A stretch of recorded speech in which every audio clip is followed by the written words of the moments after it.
Isang amoy isda ka lang. Ang sigaw na yon ay mas masakit pa sa sampal. Si Aling Lusing na nagbenta ng buhay sa palengke ng Navotas. Para maging hari at reyna ang kanyang mga anak, ay itinataboy ngayon na parang basurang nakakasagabal sa marangyang mansyon ni Gavin. Habang basang-basa sa ulan, huling pag-asa niya si Mireya, ngunit isang X-mark sa mukha at selyadong sobre ng limos ang sagot nito. Sa gitna ng dilim, may pag-asa pa ba sa bisig ng anak na wala ring pera o tuluyan na siyang lalamunin ng kawalan? Hindi kita kailangan dito, ma. Look at you, para kang basahan na naligaw sa gitna ng mga diamante. Do you want to ruin my reputation? Just leave, please. Huwag mo nang ipilit ang amoy isda mo sa loob ng pamamahay ko. Ang mga salitang iyon ni Gavin ay mas malamig pa sa hanging dala ng hanging habagat na humahampas sa bakal na gate ng kanyang mansyon sa Forbes Park. Si Aling Lusing na basang-basa ang kupas na duster ay nanginginig ang mga kamay habang yakap-yakap ang isang plastic na Tupperware. Sa loob niyon ay ang mainit-init pang paksiw na bangos, ang paboritong ulam ni Gavin noong sila ay nakatira pa sa barong-barong sa Navotas. 4 na sakay ng jeep at 2 kilometrong lakad sa ilalim ng ulan ang tiniis ni Lusing dahil narinig niyang may sakit ang kanyang panganay. Ngunit ang tanging sumalubong sa kanya ay ang mapang-aping tingin ni Gavin at ang matalim na boses ng biyena nitong si Doña Victoria na nakatayo sa balkonahe, tila diring-diri sa presensya ng matanda. Gavin, is that your mother? I thought you said she passed away years ago. My goodness, the smell is reaching the foyer. Hindi nakapagsalita si Lusing. Ang kanyang lalamunan ay tila tiniklo ng isang kamao na gawa sa yelo. Dahan-dahang lumuwag ang kapit ng kanyang mga daliri sa bitbit na pagkain.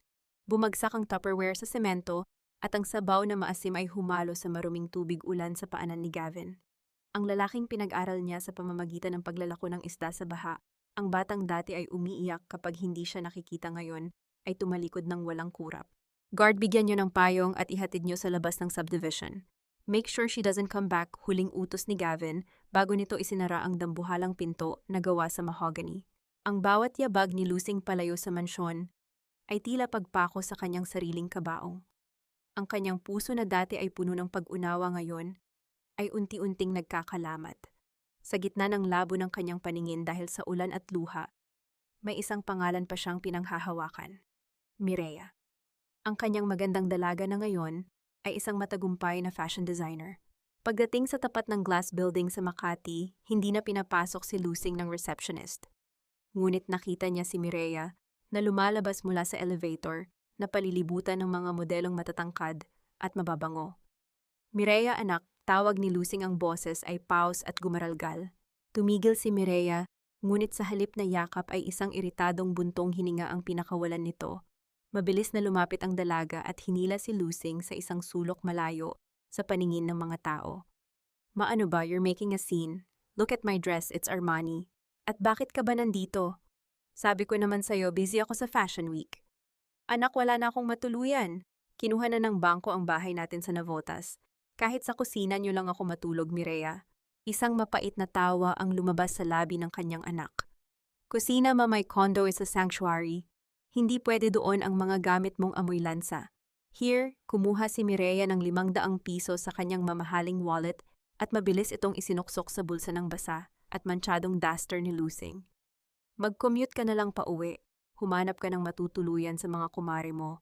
Please, ma, don't do this to me again. Nakakahiya. Tila tumigil ang mundo ni Lusing. Ang perang hawak niya ay tila naging baga na pumapaso sa kanyang palad. Habang pinapanood niyang maglakad palayo si Mireya, naramdaman ni Lusing ang isang pamilyar na bigat sa kanyang dibdib. Hindi ito ang sakit ng pagod, kundi ang sakit ng isang kaluluwang unti-unti nang namamatay. Ang mga sakripisyo niya sa loob ng 3 dekada, ang mga gabing hindi siya kumakain.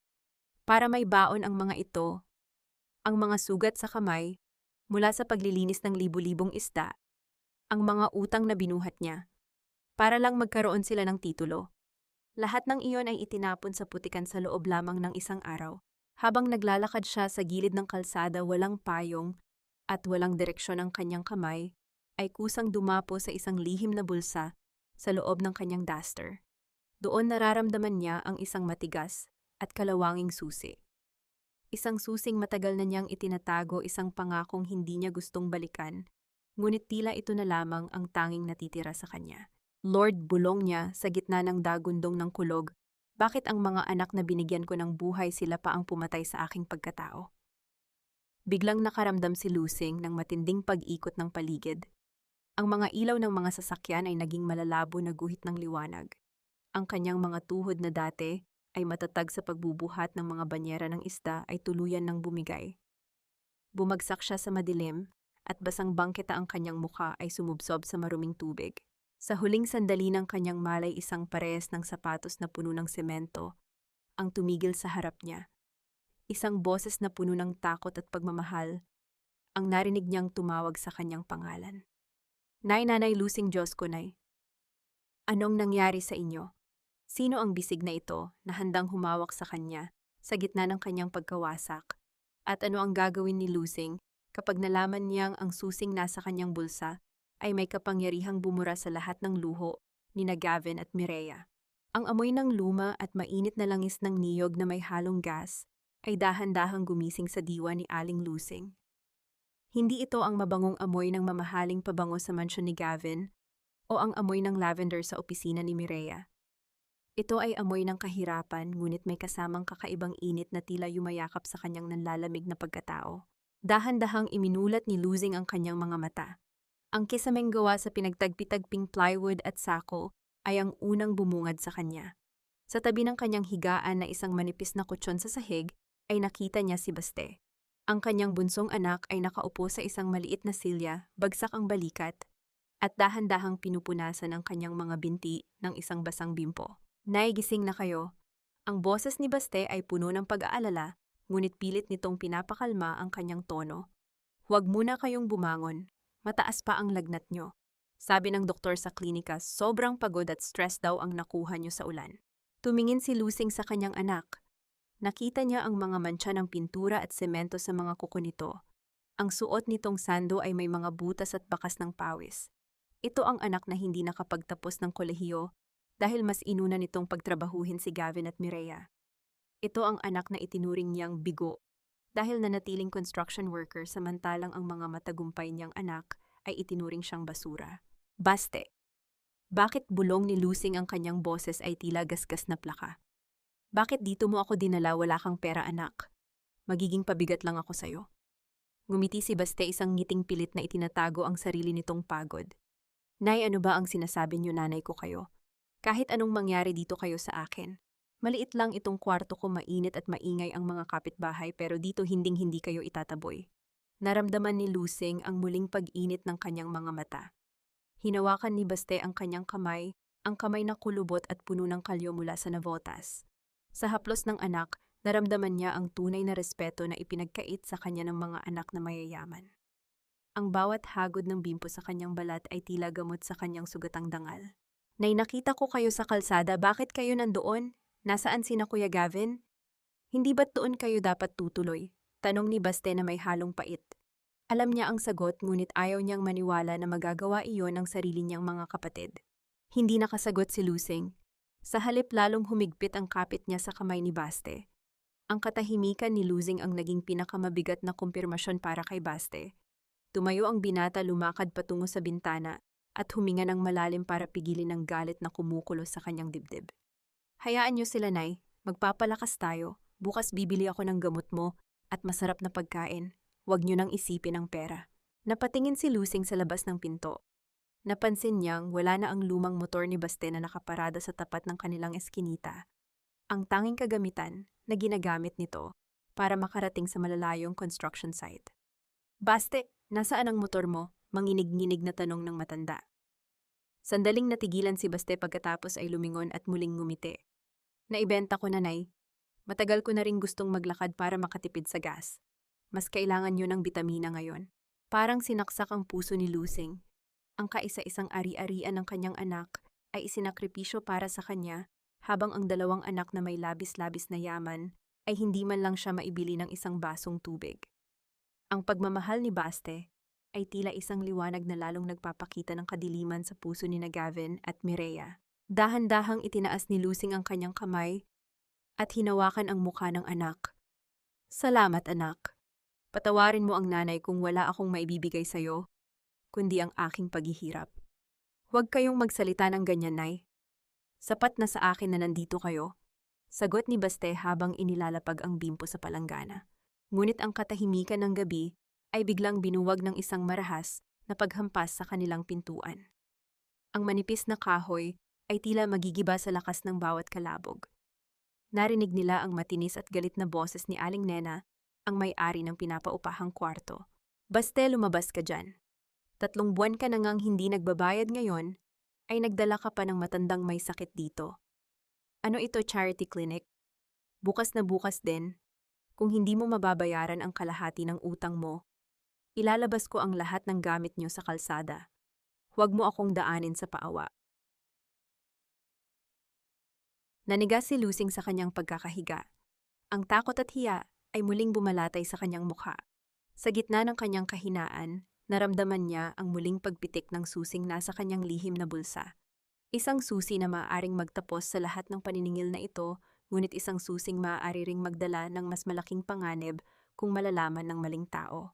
Tumingin si Baste sa kanyang ina, ang kanyang mga mata ay puno ng determinasyon, ngunit may bahid ng desperasyon.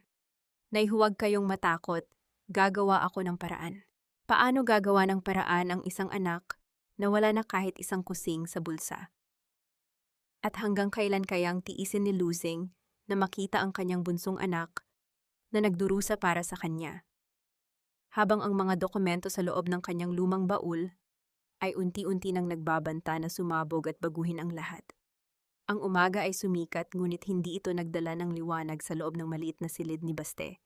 Sa halip na sikat ng araw, ang sumalubong sa kanila ay ang maalinsangan at malagkit na hangin ng eskinita. Si Aling Lusing ay nakaupo sa gilid ng kutsyon, pinagmamasdan ng kanyang bunso na nagmamadaling naghahanda para sa trabaho.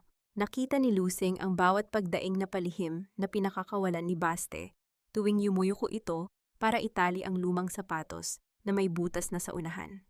Ang bawat kilos ng binata ay tila may kasamang mabigat na pasan. Hindi nakawala sa paningin ng ina ang pamumula ng balikat ni Baste nang hubarin nito sandali ang damit para magpalit ng mas malinis na sando. May mga pasa itong nangingitim, marahil ay mula sa pagbubuhat ng semento na tila walang katapusan. Baste, anak! Tawag ni Lusing, ang boses ay may halong pag-aalala. May nararamdaman ka ba? Bakit ganyan ang mga pasa mo sa likod? Mabilis na isinuot ni Baste ang sando at humarap na nakangiti, tila nagkukunwaring walang anuman. Wala ito, Nay. Nasagi ko lang ang pader kahapon sa site. Normal lang ito sa trabaho. Ang mahalaga, kumain kayo ng lugaw na niluto ko. Nilagyan ko ng itlog para masustansya. Lumapit si Baste at inihain ang isang maliit na mangkok ng lugaw na may kalahating itlog sa ibabaw. Kalahati. Ibig sabihin, ang natitirang kalahati ay iyon lamang ang kinain ng anak bilang almusal bago magbuhat ng mabibigat na bakal buong araw. Ang dibdib ni Lusing ay tila pinipiga ng isang malakas na kamay. Hindi niya mapigilan ang mga luha na tumulo sa kanyang pisngi, humahalo sa sabaw ng lugaw. Patawad, anak, hagulgol ni Lusing, halos hindi makahinga sa tindi ng sakit. Dahil sa akin nagugutom ka. Dahil sa akin nagkakaganyan ang katawan mo. Kung naging mas mabuti siguro akong ina kina Gavin at Mireya, baka hindi tayo nagkakaganito. Baka naiayos ko ang buhay mo. Humarap si Baste at lumuhod sa harap ng ina. Ang kanyang mga kamay, bagamat magaspang at marumi, ay buong pag-iingat na pinunasan ang mga luha ni Lusing. Nay, huwag kayong magsalita ng ganyan. Kayo ang pinakamabuting ina sa buong mundo. Hindi natin kasalanan kung pinili ni na Kuya Gavin at Ate Mireya ang pera kaysa sa inyo. Hinding-hindi ako magiging katulad nila. Kung kailangan kong magbuhat ng semento hanggang mamatay ako para mabuhay kayo, gagawin ko. Ang mga salitang iyon ay tumimo sa puso ni Lusing. Ito ang tunay na kayamanan na hindi kailanman mabibili ng kahit na anong titulo ng lupa o shares ng kumpanya. Ngunit ang pagiging ina ay higit pa sa pagtanggap ng pagmamahal. Ito rin ay ang pagtatanggol sa anak kapag ito ay nasasaktan. Makalipas ang ilang oras nang umalis na si Baste papunta sa trabaho, naiwan si Lusing na nag-iisa sa loob ng mainit na silid. Ang bawat sandali ng katahimikan ay nagbibigay daan sa pagbalik ng mga alaala. Ang mga insulto ni Gavin, ang pagtapon ng pera ni Mireya, ang paniningil ni Aling Nena kagabi, at ang mga pasa sa likod ni Baste. Lahat ay nagtatanong kung hanggang kailan siya magtitiis. Dahan-dahan tumayo si Lusing mula sa higaan. Nanginginig ang kanyang mga tuhod, ngunit pinilit niyang balansehin ang kanyang sarili. Lumapit siya sa sulok ng silid kung saan nakatago ang isang lumang sako na naglalaman ng kanyang mga natitirang damit na nailigtas mula sa Navotas. Sa ilalim ng mga damit na iyon ay isang maliit na baul na gawa sa kahoy, isang baul na iniwan ng kanyang asawa bago ito binawian ng buhay 20 taon na ang nakararaan. Inilabas ni Lusing ang susing nakatago sa kanyang dibdib. Habang isinaksak niya ito sa kandado ang kanyang mga kamay, ay hindi na nanginginig dahil sa kahinaan, kundi dahil sa isang determinasyong matagal nang natutulog. Nang bumukas ang baol, isang amoy ng lumang papel ang sumingaw. Sa loob ay mga dokumentong nagpapatunay na ang kanyang asawa ay hindi lamang basta trabahador sa daungan. Siya ay isa sa mga orihinal na kasosyo ng isang malaking kumpanya ng barko. Nakatago rin doon ang titulo ng isang malawak na lupain sa Batangas na matagal nang inaangkin ng iba, ngunit ngayon ay legal na sa kanila. Ang lupang iyon ay kinatatayuan ngayon ng ilang bahagi ng negosyo ng pamilya ni Doña Victoria. Hinawakan ni Lusing ang mga papel. Ang halaga ng mga ito ay sapat para bilhin ng ilang beses ang mansyon ni Gavin o ang kumpanya ni Mireya. Bakit niya itinago ito? Dahil gusto niyang matutong magbanat ng buto ang mga anak. Dahil natatakot siyang silawin sila ng pera bago pa man sila matutong maging tao. Ngunit mali siya. Kahit walang pera natutunan na nilang maging gahaman, isang desisyon ang nabuo sa isip ni Lusing. Hinding-hindi niya hahayaang mamatay sa hirap si Baste, habang nagpapakasasa sa luho ang mga anak na nagtapon sa kanya na parang basura. Ngunit bago pa niya maibalik ang mga papel sa baul, bumukas ang pinto. Si Baste na pawisan at may dugo sa braso ay nakatayo doon. Napaatras ang binata nang makita ang baul na nakabukas at ang mga dokumentong nakakalat sa ibabaw ng kumot. "Nay, ano yan? At bakit po? Bakit may pangalan ni tatay dyan?" Sa titulo na nakasulat bilang kasosyo ng kumpanyang pinapasukan ng biyenan ni Kuya Gavin. Nanlaki ang mga mata ni Lusing. Paano ipaliliwanag ng isang ina sa kanyang naghihirap na anak na ang solusyon sa kanilang gutom ay hawak niya sa loob ng 2 dekada? At paano tatanggapin ni Baste na ang kanyang kinabukasan ay baka maging sanhi ng mas malaking hidwaan sa kanilang pamilya? Tila huminto ang pag-ikot ng bentilador sa loob ng silid. Ang tanging naririnig ay ang mabilis at mabigat na paghinga ni Baste, habang nakatitig sa mga dokumentong nakalatag sa ibabaw ng manipis na kutsyon.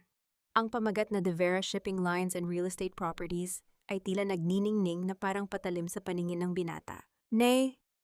Halos pabulong na tanong ni Baste, ang kanyang mga mata ay nanlalaki sa gulat. "Ano to titulo ng lupa shares of stock sa atin to bakit? Bakit ninyo itinago sa amin?" Bumagsak ang balikat ni Lusing. Ang lihim na 20 taon niyang dinala sa kanyang dibdib ay sumambulat ng walang babala. Dahan-dahan niyang ibinalik sa baul ang mga dokumento, ang bawat kilos ay mabigat at puno ng paghihirap. "Baste, maupo ka. Oras na para malaman mo ang totoo." Panimula ni Lusing ang boses ay tila umaalon sa lalim ng kanyang mga alaala. Tila bumalik ang kanyang gunita 20 taon na ang nakalilipas. Ang Navotas noon ay hindi pa gaanong siksikan, ngunit ang amoy ng isda at ang ingay ng bilihan ay pareho pa rin. Ang kanyang asawang si Renato ay umuwi noong gabing iyon na may dalang baul, ang mukha ay puno ng matinding pagkabahala. Si Renato ay hindi lamang simpleng kargador, isa siyang pinagkakatiwalaang katiwala ng orihinal na may-ari ng isang malaking shipping company, isang taong itinuring siyang higit pa sa magkapatid. Bago namatay ang orihinal na may-ari, dahil sa karamdaman ipinangalan nito kay Renato ang malaking bahagi ng negosyo at isang malawak na lupain sa Batangas, bilang gantimpala sa kanyang tapat na serbisyo, lalo na nung mga panahong pabagsak na ang kumpanya. At si Renato ang nag-ahon dito gamit ang kanyang pawis. Ngunit ang mga anak ng may-ari, kabilang na ang naging asawa ni Doña Victoria, ay handang pumatay, makuha lamang ang kabuuan ng yaman.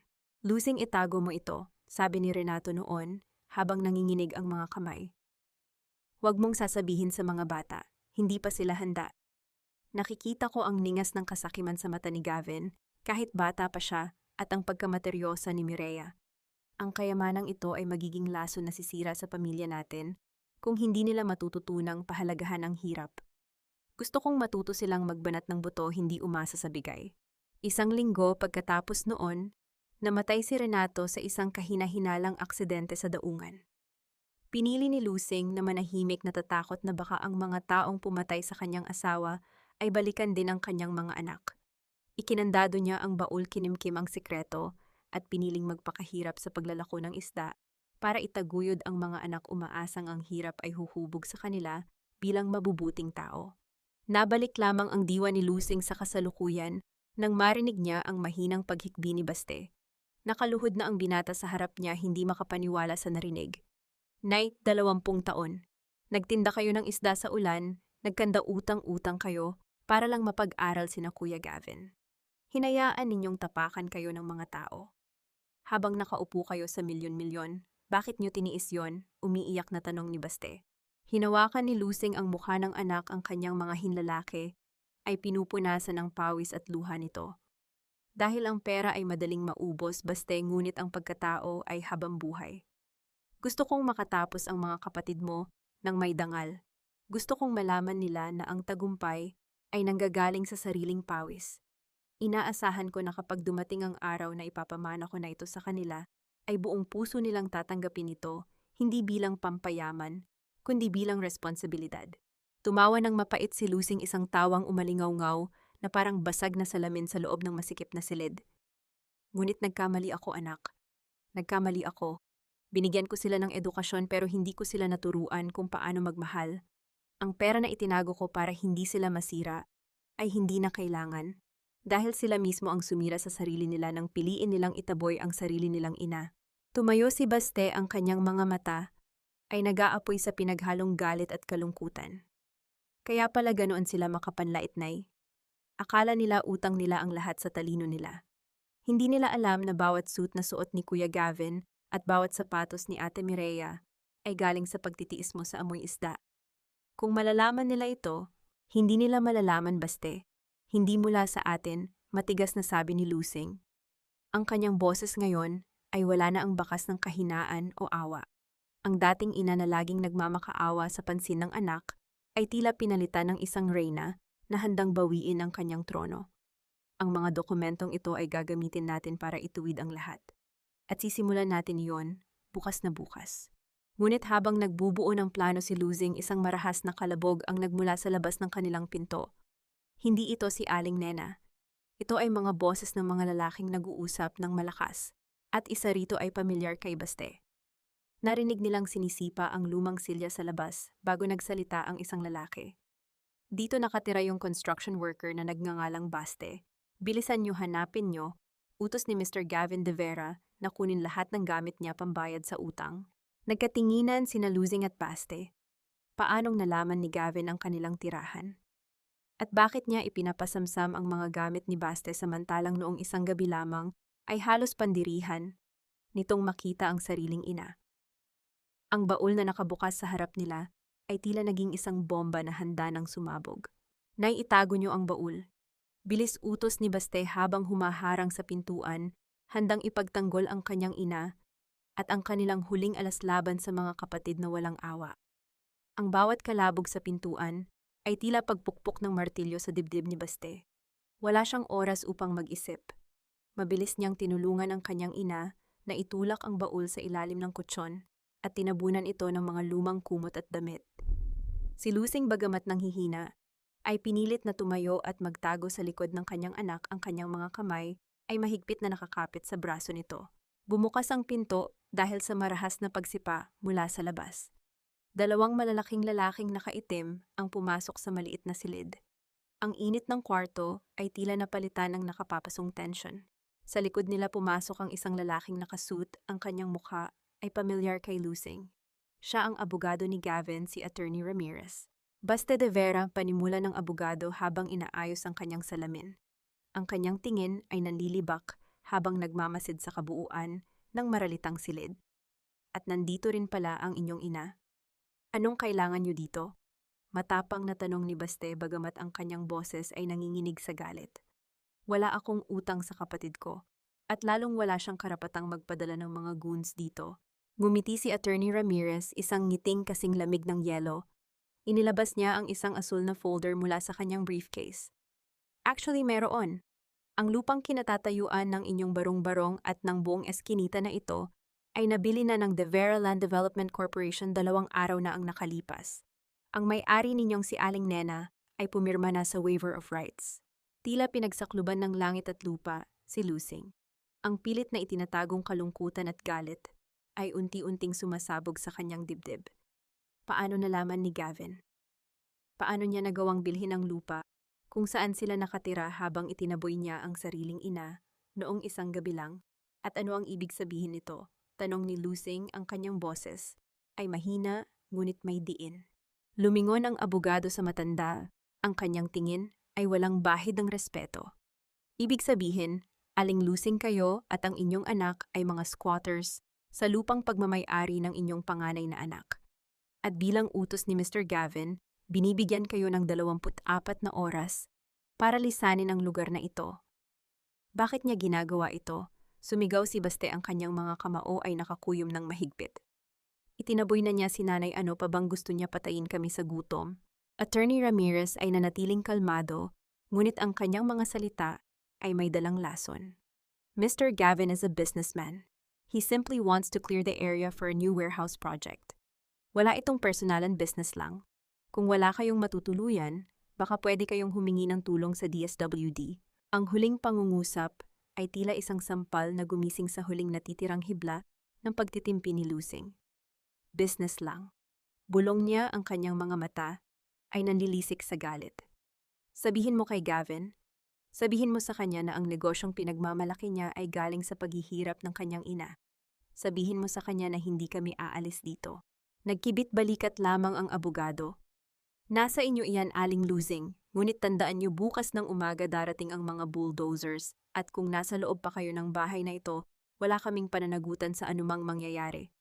Pagkatapos mag-iwan ng babala, tumalikod na si Attorney Ramirez at sumunod na lumabas ang 2 lalaki, nag-iwan ng isang tahimik at mabigat na aura sa loob ng silid. Napaiyak si Baste sa labis na frustrasyon. Inihampas niya ang kanyang mga kamao sa pader hanggang sa dumugo ang kanyang mga buko. Nay, paano na tayo? Pati ba naman itong maliit na kwartong ito aagawin pa niya? Wala na tayong pupuntahan. Ngunit hindi umiyak si Lusing. Ang kanyang luha ay natuyo na sa tindi ng init ng kanyang galit. Dahan-dahan siyang lumapit sa kanyang anak at hinawakan ng mga dugo ang kamay nito. Hindi tayo magpapaalis, Baste. Hindi na tayo tatakbo. Lumuhod si Lusing at ibinalik ang pagkakabukas ng baul. Kinuha niya ang mga dokumento at ipinatong sa ibabaw ng kutsyon.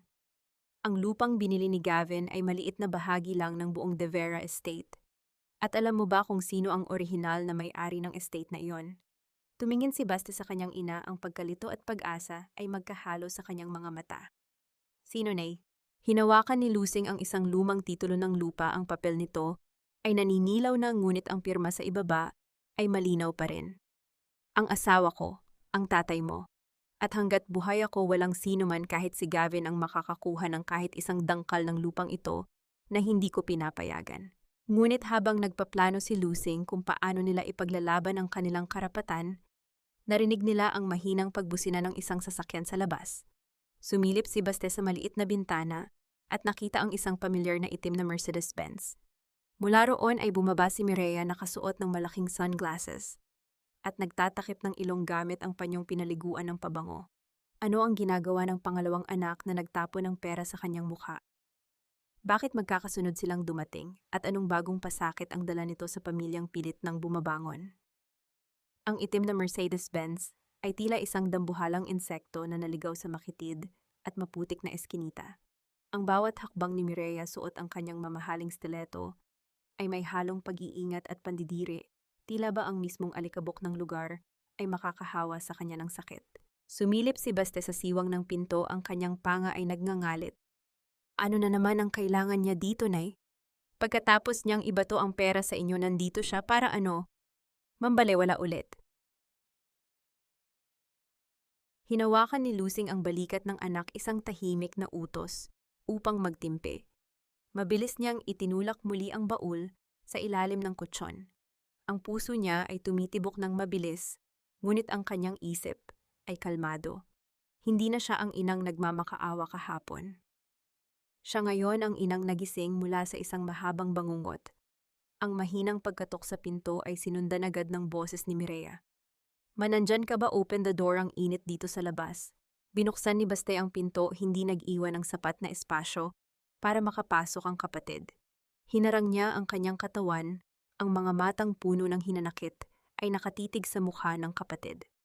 "Anong kailangan mo? Wala kang karapatang pumunta dito pagkatapos ng ginawa mo kay nanay." Tiningnan ni Mireya si Baste mula ulo hanggang paa. Ang labi ay umangat sa isang munting ngiti ng panghahamak. "Baste, please, huwag kang mag-inarte. Hindi ikaw ang ipinunta ko dito. Pwede ba padaanin mo ako? Nakakahiya sa mga kapitbahay niyo na nakatingin sa akin." "Sila ang nakakahiya," panunumbat ni Baste halos sumigaw. "Ikaw ang nakakahiya. Anak ka na nagtapon ng sarili niyang ina sa kalsada." "Baste, tama na." Ang boses ni Luzing ay kalmado ngunit may pambihirang talas. Tumayo siya at lumapit sa pinto. Tiningnan niya si Mireya sa mga matang natatakpan ng mamahaling sunglasses. "Papasukin mo siya. Tingnan natin kung anong mahalagang bagay ang nagtulak sa kanya na bumaba sa kanyang trono at tumapak sa putikan." Nag-aalangang umatras si Baste. Pumasok si Mireya, inalis ang sunglasses at nagpalinga-linga sa loob ng silid na tila sinusuri ang bawat dumi at luma nitong kagamitan. Huminga siya ng malalim, inilabas ang isang panyong may pabango at idiniin ito sa kanyang ilong bago nagsalita. "Ma, I'm here to offer a solution." Panimula ni Mireya, ang tono ay pilit na pinalalambing. "Nabalitaan ko ang ginawa ni Kuya Gavin. He bought the land and he's going to evict you. He's crazy and heartless. Pero ako, I care about you, Ma. I really do." Isang mapait na ngiti ang sumilay sa labi ni Luzing. "Talaga ba, Mireya, katulad ng pag-care mo sa akin noong nasa labas ako ng opisina mo at itinapon mo ang pera sa mukha ko?" Namula ang pisngi ni Mireya, ngunit mabilis itong nakabawi gamit ang sanay na pagpapanggap ng isang taong sanay sa mga negosasyon. "Ma, I was stressed. Malapit na ang fashion show ko. At alam mo namang kailangan kong protektahan ang image ko. Hindi pwedeng makita ng mga investors na ang nanay ko ay ganito." Itinuro niya ang kupas na duster ni Luzing. "But I realized pamilya pa rin tayo. I have a rest house in Laguna. Pwede kayong lumipat doon ni Baste. May mag-aalaga sa inyo, may pagkain. You don't have to worry about anything." "Anong kapalit, Aunt?" Diretsong tanong ni Baste. Kilala niya ang kanyang mga kapatid. Walang ginagawa sina Gavin at Mireya nang walang nakukuhang pakinabang. Bumuntong hininga si Mireya, nagkunwaring nasasaktan sa kawalan ng tiwala. Kumuha siya ng isang brown envelope mula sa kanyang designer bag at iniabot ito kay Luzing. "Walang kapalit, Baste. It's just a simple legal formality. Kasi you see, balak kong kumuha ng malaking loan para i-expand ang brand ko sa Europe. The bank needs collateral. Naisip ko pwede nating gamitin yung lumang titulo ng lupa ni Papa sa Batangas." Katahimikan ang bumalot sa silid. Paano nalaman ni Mireya ang tungkol sa lupa? 20 taong ibinaon ni Luzing ang sikretong iyon. "Paano mo nalaman at Mariing tanong ni Luzing, ang kanyang tingin ay tumatagos sa kaluluwa ng kanyang anak. Umiwas ng tingin si Mireya, ang kanyang mga daliri ay naglalaro sa strap ng kanyang bag. "Well, nag-hire si Kuya Gavin ng private investigator few weeks ago. Naghahanap siya ng mga assets na pwede niyang kunin dahil patuloy na nalulugi ang shipping line na pinamana sa asawa niya. He found out about Papa's hidden properties. At dahil patay na si Papa, ikaw ang legal owner, Ma. He's planning to declare you mentally incompetent para kunin ang lahat ng yon." Napasinghap si Baste. Ang pagbili ni Gavin sa lupa ang pagpapaalis sa kanila. Lahat ng ito ay hindi dahil sa isang warehouse project. Ito ay isang kalkuladong hakbang para takutin ang kanilang ina at puwersahin itong sumuko, o kaya ay patunayan na hindi na nito kayang alagaan ang sarili, kaya't kailangan ng legal guardian na sasalo sa mga ari-arian nito. "Kaya ako nandito, Ma." Pagpapatuloy ni Mireya, ang boses ay nagiging mas desperado. "Bago pa makuha ni Kuya Gavin ang lahat, ibigay mo na sa akin ang power of attorney. I will protect the assets. Pipirma ka lang dito, tapos na ang problema." Tiningnan ni Luzing ang envelope sa kanyang kamay. Ito na ang pangalawang beses sa loob ng 2 araw na ang kanyang mga anak ay lumapit sa kanya, hindi para humingi ng tawad, kundi para magnakaw ng kayamanan. Gaslighting butong bulong ni Baste inaalala ang salitang natutunan niya sa isang palabas. Pinapalabas mong ikaw ang tagapagligtas ate, pero ang totoo gusto mo lang unahan si Kuya Gavin sa pera. Shut up, Baste. Hindi ikaw ang kinakausap ko. Sigaw ni Mireya nawawala ang kanyang pagpapanggap. Mabi practical, kung hindi ka pipirma, papaalisin kayo ni Kuya bukas. Saan kayo titira sa kalsada? Dahan-dahang binuksan ni Losing ang envelope, inilabas ang mga papel na may nakahandang power of attorney. Nakita niya kung saan siya dapat pumirma. Tiningnan niya si Mireya ang anak na binihisan niya ng magagandang damit mula sa perang inutang niya sa mga Bombay. Ang anak na ngayon ay nananakot at nanlilinlang para makuha ang pinaghirapan ng kanyang asawa. Hinawakan ni Losing ang mga papel gamit ang dalawang kamay, at sa harap mismo ng kanyang nagulat na anak, pinunit niya ang dokumento. Ang tunog ng pagkapunit ng papel ay umalingaw-ngaw sa tahimik na kwarto. Pinunit niya ito ng paulit-ulit hanggang sa maging maliliit na piraso at inihagis ang mga ito sa mukha ni Mireya. Ayan ang sagot ko sa inyong dalawa ni Gavin. Matigas na sabi ni Losing, ang kanyang mga mata ay naglalagablab. Wala kayong makukuha kahit isang sentimo. At kung akala nyo ay matatakot nyo akong palayasin, bukas nagkakamali kayo. Sabihin mo sa kuya mo, hihintayin ko siya. At hindi ako nakayuko. Nanlalaki ang mga mata ni Mireya sa gulat at galit.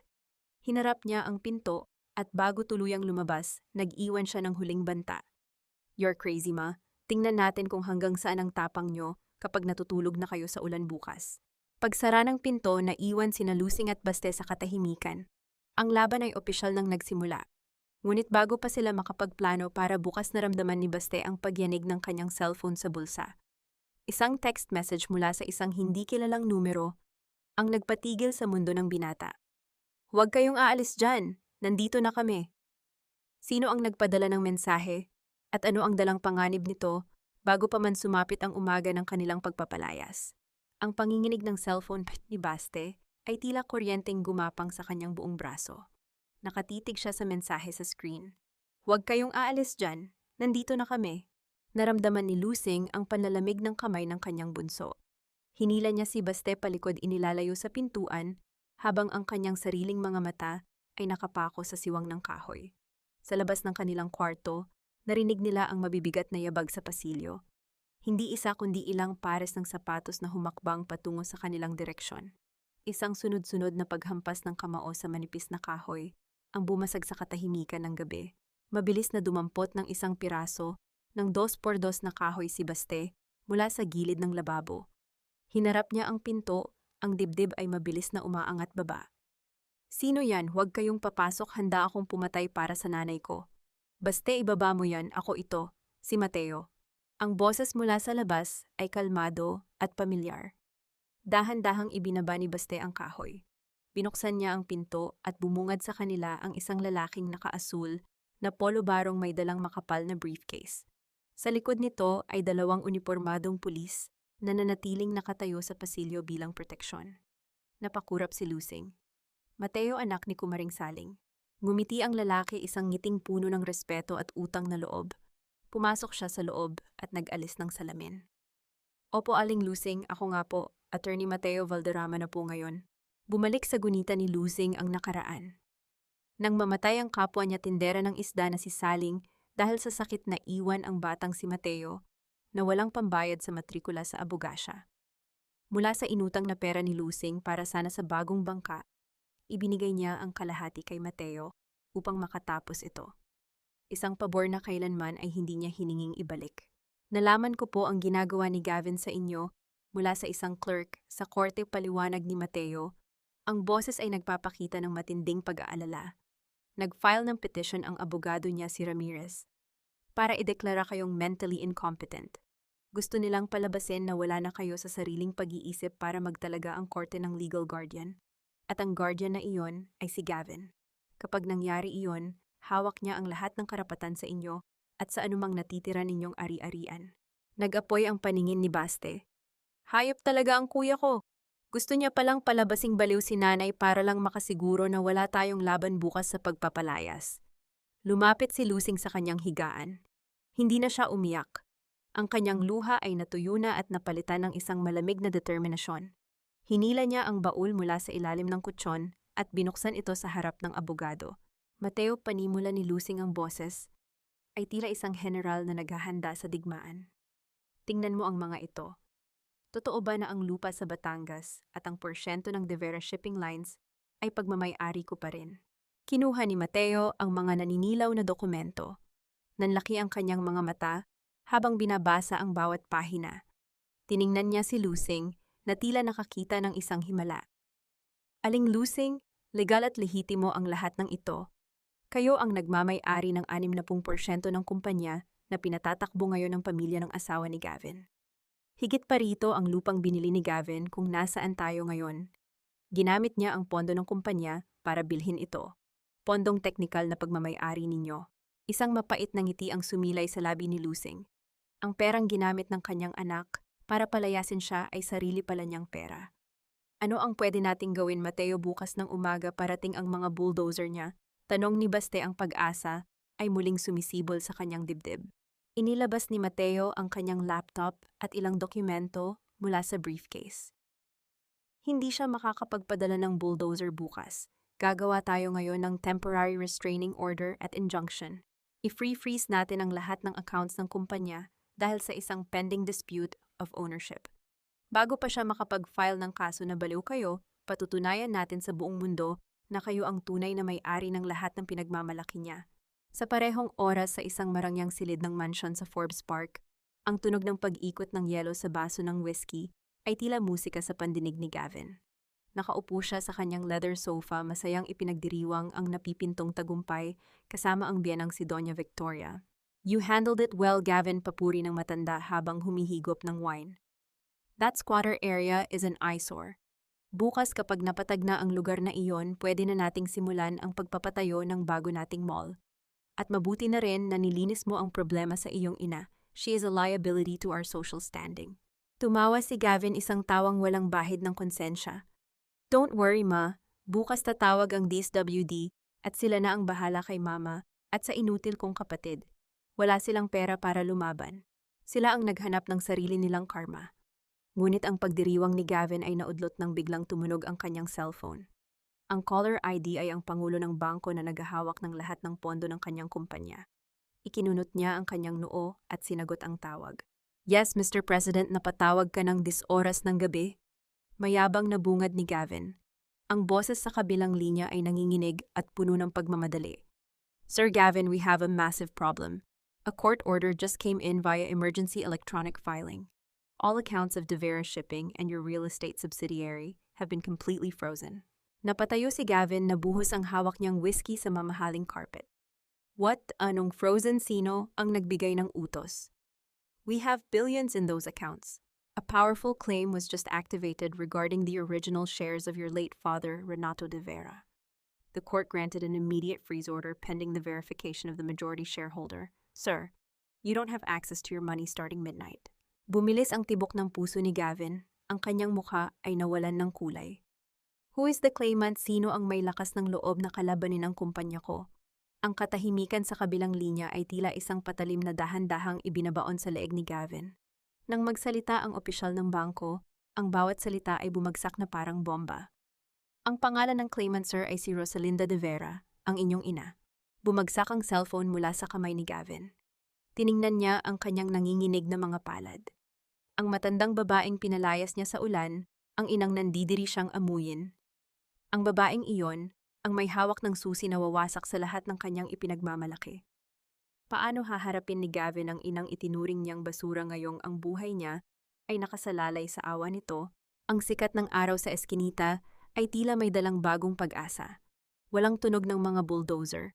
Walang mga tauhan ni Gavin na sumisigaw para palayasin ang mga tao.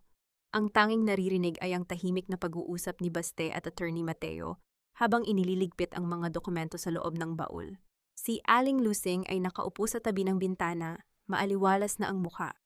Ang kanyang suot ay hindi na ang manchadong duster kahapon, kundi isang malinis na asul na blusa na bigay ng isang kapitbahay. Bagamat mahirap ang kanyang tindig, ay nagbago. Nakabawi na siya ng lakas hindi dahil sa gamot, kundi dahil sa pagbabalik ng kanyang dangal. Naitapos na po ang proseso, nakangiting balita ni Mateo habang isinasara ang kanyang laptop. Ang freeze order ay epektibo na. Ang lahat ng operasyon ng kumpanya ni Gavin ay naka-hold. At si Mireya ang loan na inaasahan niya, gamit ang titulo ng lupa sa Batangas, ay na-deny na rin ng bangko dahil na-flag natin ang titulo bilang disputed property. Huminga ng malalim si Baste, isang ngiti ng tagumpay ang sumilay sa kanyang mga labi. Buti nga sa kanila, ngayon mararanasan nila kung anong pakiramdam ng walang pera. Ngunit ang katahimikan ng umaga ay binasag ng ugong ng makina ng dalawang mamahaling sasakyan na pilit sumisiksik sa makipot na kalsada. Ang mga kapitbahay ay nagsilabasan, nagtataka kung bakit muling dumating ang mga mayayamang hindi kailanman tumapak sa kanilang lugar. Bumukas ang pinto ng isang itim na SUV. Unang lumabas si Gavin, ngunit hindi na siya mukhang arogante. Magulo ang kanyang buhok, ang kanyang polo ay hindi nakatuck-in at ang kanyang mukha ay puno ng pawis at takot.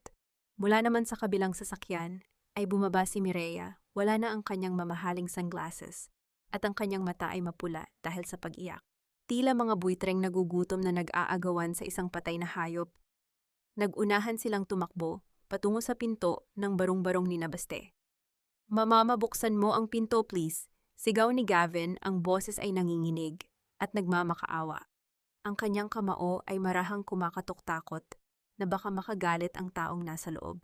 Binuksan ni Baste ang pinto, ang kanyang braso ay nakaharang.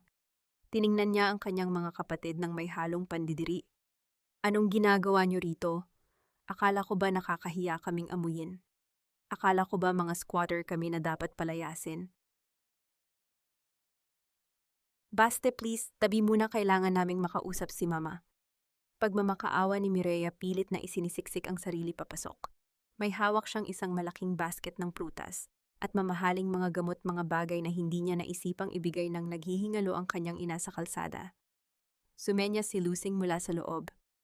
"Papasukin mo sila, Baste." Dahan-dahang pumasok sina Gavin at Mireya. Ang kapaligiran na dati ay diring-diri silang tapakan, ngayon ay tila naging isang sagradong templo kung saan sila ay lumuluhod upang humingi ng kapatawaran. Nang makita nila si Lusing na nakaupo kasama ang abogado, ang mga tuhod ni Gavin ay kusanang bumigay. Bumagsak ang mayamang negosyante sa maruming sahig. Lumuhod si Gavin sa harap ng kanyang ina, ang kanyang mga kamay ay pilit na inaabot ang laylayan ng damit ni Lusing. Mama, patawarin mo ako." Hagulgol ni Gavin, ang luha ay tumutulo mula sa kanyang mga mata, na dati ay puno lamang ng pagmamataas. "Hindi ko alam ang ginagawa ko. Na-stress lang ako sa negosyo, Ma. Hindi ko sinasadyang palayasin ka sa bahay. Nagkamali ako, Ma. Ako ito ang panganay mo. Parang awa mo na ipabawi mo ang freeze order. Magbabounce ang lahat ng cheque ko bukas. Makukulong ako, Ma." Lumuhod din si Mireya sa tabi ng kanyang kapatid, inilalapag ang basket ng prutas. "Sorry sa ginawa ko. Alam mo naman, biktima lang din ako ng pressure. Mana-cancel ang loan ko. Babagsak ang fashion line ko. Please, Ma, bigyan mo kami ng power of attorney. Nangangako kami sa amin ka natitira. Bibigyan ka namin ng sarili mong kwarto kahit araw-araw kitang ipagluto ng paksiw." Nakatitig lamang si Lusing sa kanyang dalawang anak. Ang mga salitang lumalabas sa kanilang bibig ay matatamis, ngunit ang kanyang puso ay hindi na madaling malinlang. Ang dating inang madaling umiyak at magpatawad ay natutunan na ang pinakamasakit na leksyon, ang pagmamahal na nabibili ng pera, ay pagmamahal na pekeng-peke. Dahan-dahang tumayo si Lusing. Inilayo niya ang kanyang paa mula sa mga kamay ni Gavin. Ang kanyang pag-urong ay tila isang malakas na sampal na walang tunog. "Ngayon kilala niyo na ako bilang ina." Malamig na tanong ni Lusing, ang kanyang boses ay hindi tumataas, ngunit may pambihirang bigat.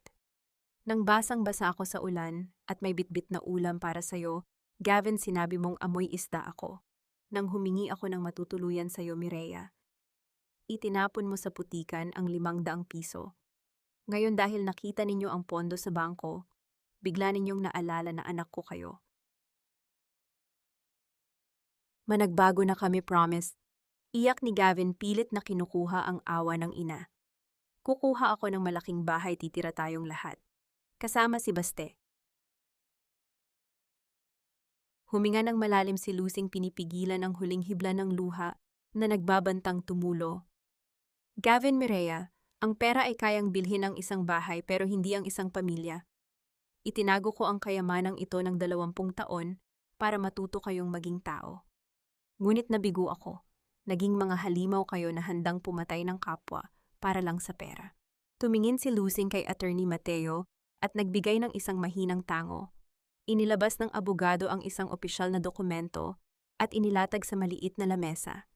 Gavin Mireya, panimula ni Mateo, ang kanyang profesional na tono ay hindi nagbabago.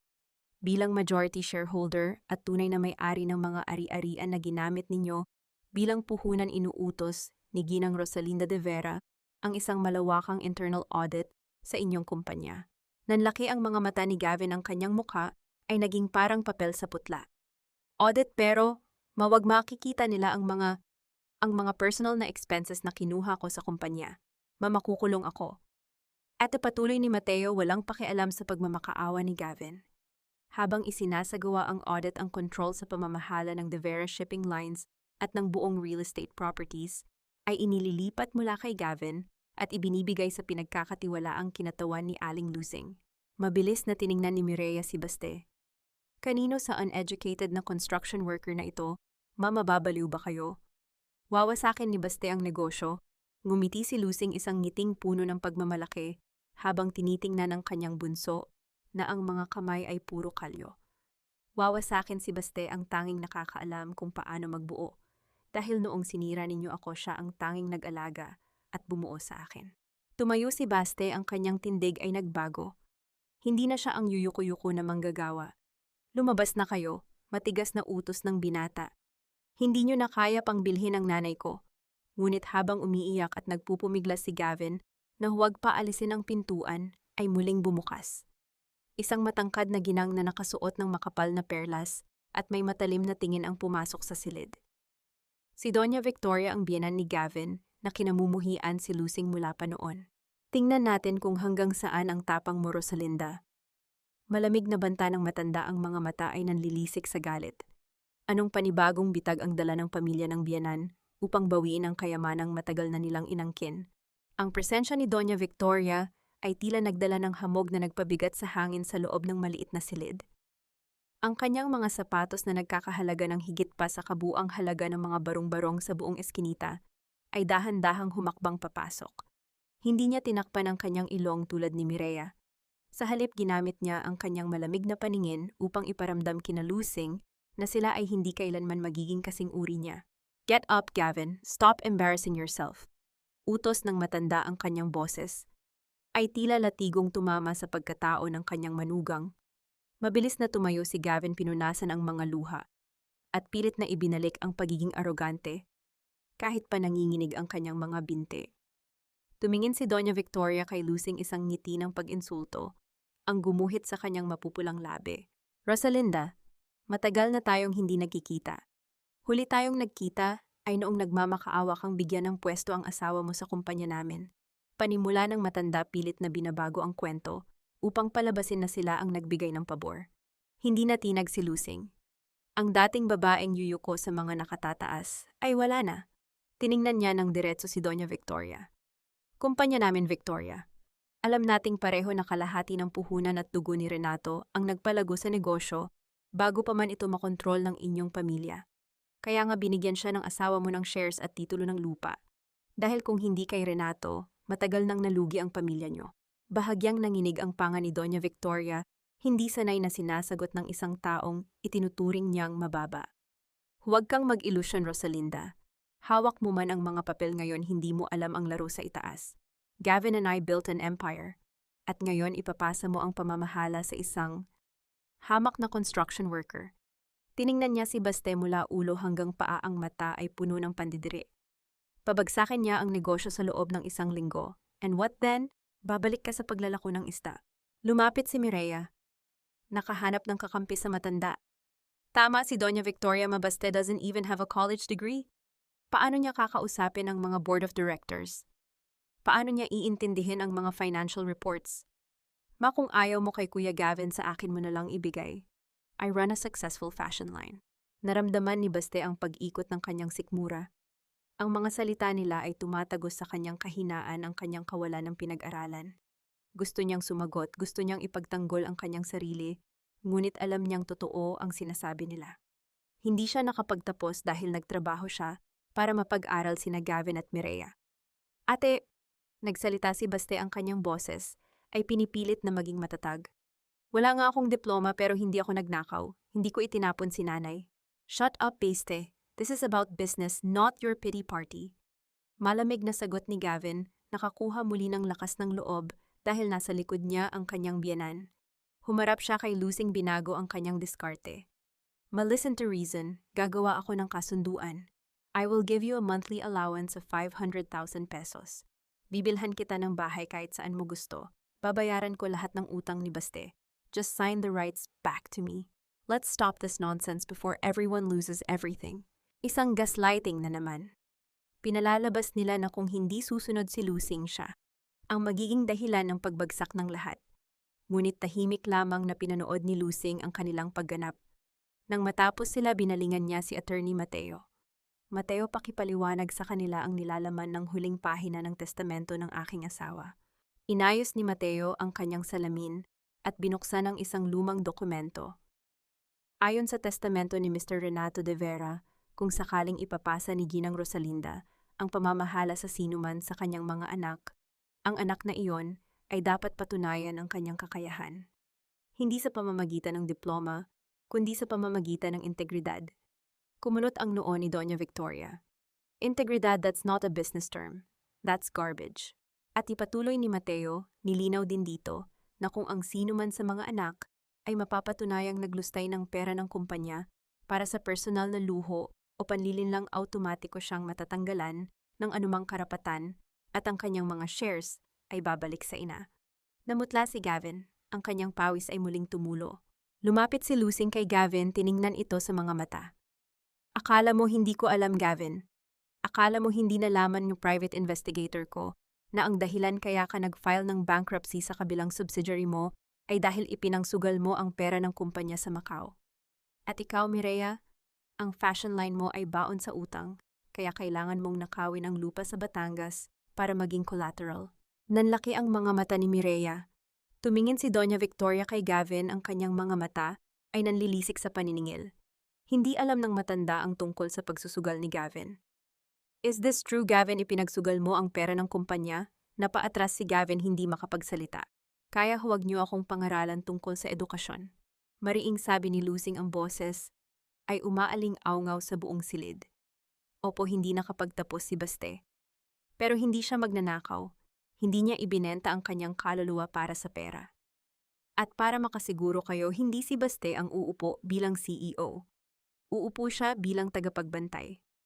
Kukuha ako ng profesional at tapat na pamamahala tulad ni Attorney Mateo para patakbuhin ang kumpanya.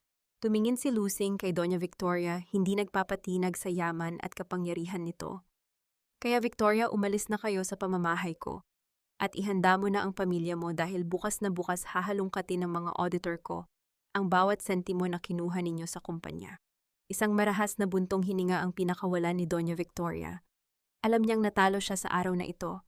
Tumalikod siya, nag-iwan ng matalim na tingin kay Gavin bago lumabas ng pinto. Sumunod si Mireya na umiiyak at huling umalis si Gavin na tila isang asong bahag ang buntot. Pag-alis nila, isang malalim na paghinga ang pinakawalan ni Baste. Niyakap niya ang kanyang ina. Nay, ang tapang ninyo. Pero, kaya ba talaga natin baka balikan tayo ng pamilya ni Doña Victoria? Hinaplos ni Lusing ang buhok ng kanyang anak. Baste, matagal na tayong lumalaban. Ngayon lang tayo nabigyan ng patas na laban. Ngunit habang nagpaplano silang umalis sa eskinita upang magsimula ng bagong buhay, isang tawag ang natanggap ni Attorney Mateo. Ang abogado ay namutla at nag-aalalang tumingin kina Lusing at Baste. Aling Lusing, may problema tayo sa Batangas. Balita ni Mateo, ang boses ay nanginginig. Ang lupa, pinasok ng mga armadong tao kaninang madaling araw. Sinunog nila ang lumang bahay bakasyonan doon, at may iniwan silang mensahe para sa inyo. Anong mensahe ang iniwan ng mga nagmamay-ari ng armas? At hanggang saan ang kayang gawin ni Doña Victoria at Gavin upang hindi makuha ni Lusing ang paboritong ari-arian ng yumao nitong asawa? Ang balita mula kay Attorney Mateo ay tila isang balde ng malamig na tubig na ibinuhos sa nagliliyab na pag-asa ni Lusing at Baste. Ang Batangas ang lupang kinatatayuan ng mga pangarap ni Renato, ang tanging piraso ng nakaraan na nanatiling dalisay ay ngayoy nag-aapoy.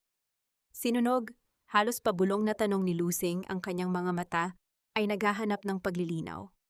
Mateo, sinong gagawa noon? At anong mensahe ang sinasabi mo? Mabilis na binuksan ng abogado ang kanyang laptop at ipinakita ang isang litratong ipinadala ng lokal na pulisya sa Batangas.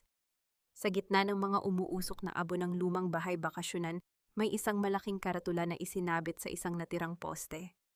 Ang nakasulat gamit ang pulang pintura ay tila isang direktang pagbabanta. Ito ang mangyayari sa mga magnanakaw na gustong kumuha ng hindi sa kanila. Umatras na kayo bago kayo ang isunod. Hinawakan ni Baste ang braso ng ina, ang kanyang galit ay nag-uumapaw.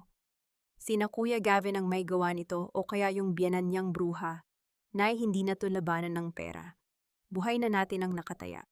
Baka mamaya pati itong barong-barong natin dito silaban nila habang tulog tayo.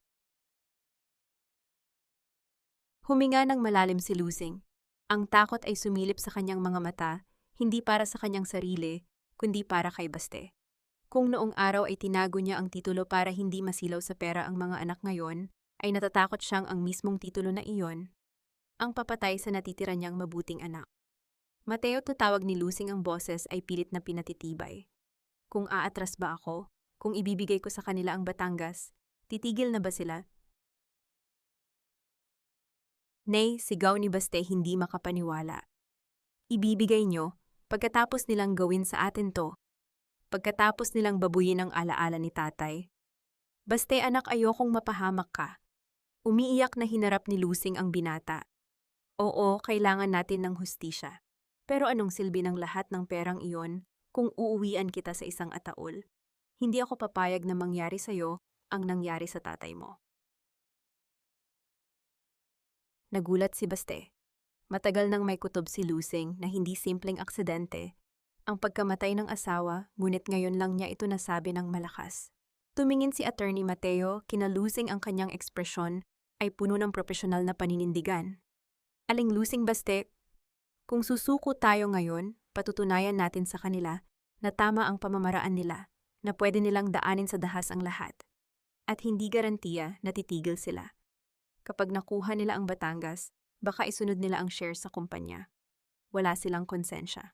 Tahimik na umupo si Lusing. Sa loob ng ilang dekada, umiwas siya sa gulo. Nagtago siya sa Navotas. Naging utusan, naging sunod-sunuran. Ngunit ang pagiging mabait ay hindi naging sapat upang protektahan ang kanyang pamilya. Naging sandata pa ito para abusuhin siya. Isang matinding pagbabago ang naganap sa loob ng kanyang puso. Tumayo si Lusing, ang kanyang mga luha ay pinunasan ng sariling kamay. Ang takot ay unti-unting napalitan ng isang malamig at matalim na tapang. Hindi ko ibibigay, mariing deklarasyon ni Lusing. Tiningnan niya si Baste, pagkatapos ay si Mateo. Pupunta tayo sa Batangas, ngayon din. Ipapakita ko sa kanila na hindi ko susukuan ang lupang iniwan ni Renato. Pero nay, baka nandoon pa ang mga armadong tao. Pagtutol ni Baste bagamat nakikita ang determinasyon ng ina. Kinuha ni Mateo ang kanyang telepono. Hindi tayo pupunta ng walang laban. May mga kakilala ako sa NBI at sa Provincial Police. Hihingi tayo ng proteksyon. At Baste, tama ang nanay mo. Ang Batangas ang sentro ng huling plano ni Gavin at Doña Victoria. Kailangan nating isecure ang lugar bago pa sila makapag-imbento ng mga peking titulo para angkinin ito ng tuluyan. Samantala, sa isang eksklusibong country club sa Makati, lihim na nagkikita sina Gavin Mireya at Doña Victoria. Ang balita tungkol sa pag-aaklas ng kanilang ina ay nagdulot ng gulo sa kanilang mga plano. Are you out of your mind, Gavin? Asik ni Mireya habang umiinom ng martini. Sinunog mo yung property. Paano kung may makakita sa mga tauhan mo? Matatrace na yun sa atin. I have a reputation to maintain. Shut up, Mireya, wala akong kinalaman sa sunog na yon. Inis na sagot ni Gavin, ang kanyang mga mata ay nanlilisik ngunit may bahid ng pagkalito. Wala akong inutos na sunugin ang Batangas. I was planning to take it legally, remember, by declaring Mama insane. Natahimik ang dalawa at sabay na tumingin sa dulo ng lamesa kung saan nakaupo si Doña Victoria. Ang matanda ay kalmadong humihigop ng kanyang tsaa, walang anumang reaksyon sa kanilang paniningil. Doña Victoria, Kayo po ba ang nag-utos? Tanong ni Gavin, ang boses ay may halong takot sa sariling biyenan. Ibinaba ng matanda ang kanyang tasa. Tiningnan niya sina Gavin at Mireya, isang tingin na nagpapababa sa kanilang pagkatao. You two are soft. Nagpapadala kayo sa emosyon at sa takot. Kapag may cancer, hindi mo kinakausap. Pinuputol mo. Sinunog ko ang lumang bahay para ipakita kay Rosalinda na hindi ito laro ng mga abogado. Ito ay laro ng kapangyarihan. Pero baka pumunta sila sa pulisya, reklamo ni Mireya. Ngumiti ng nakakakilabot si Doña Victoria. Let them go. The local police chief is in my pocket.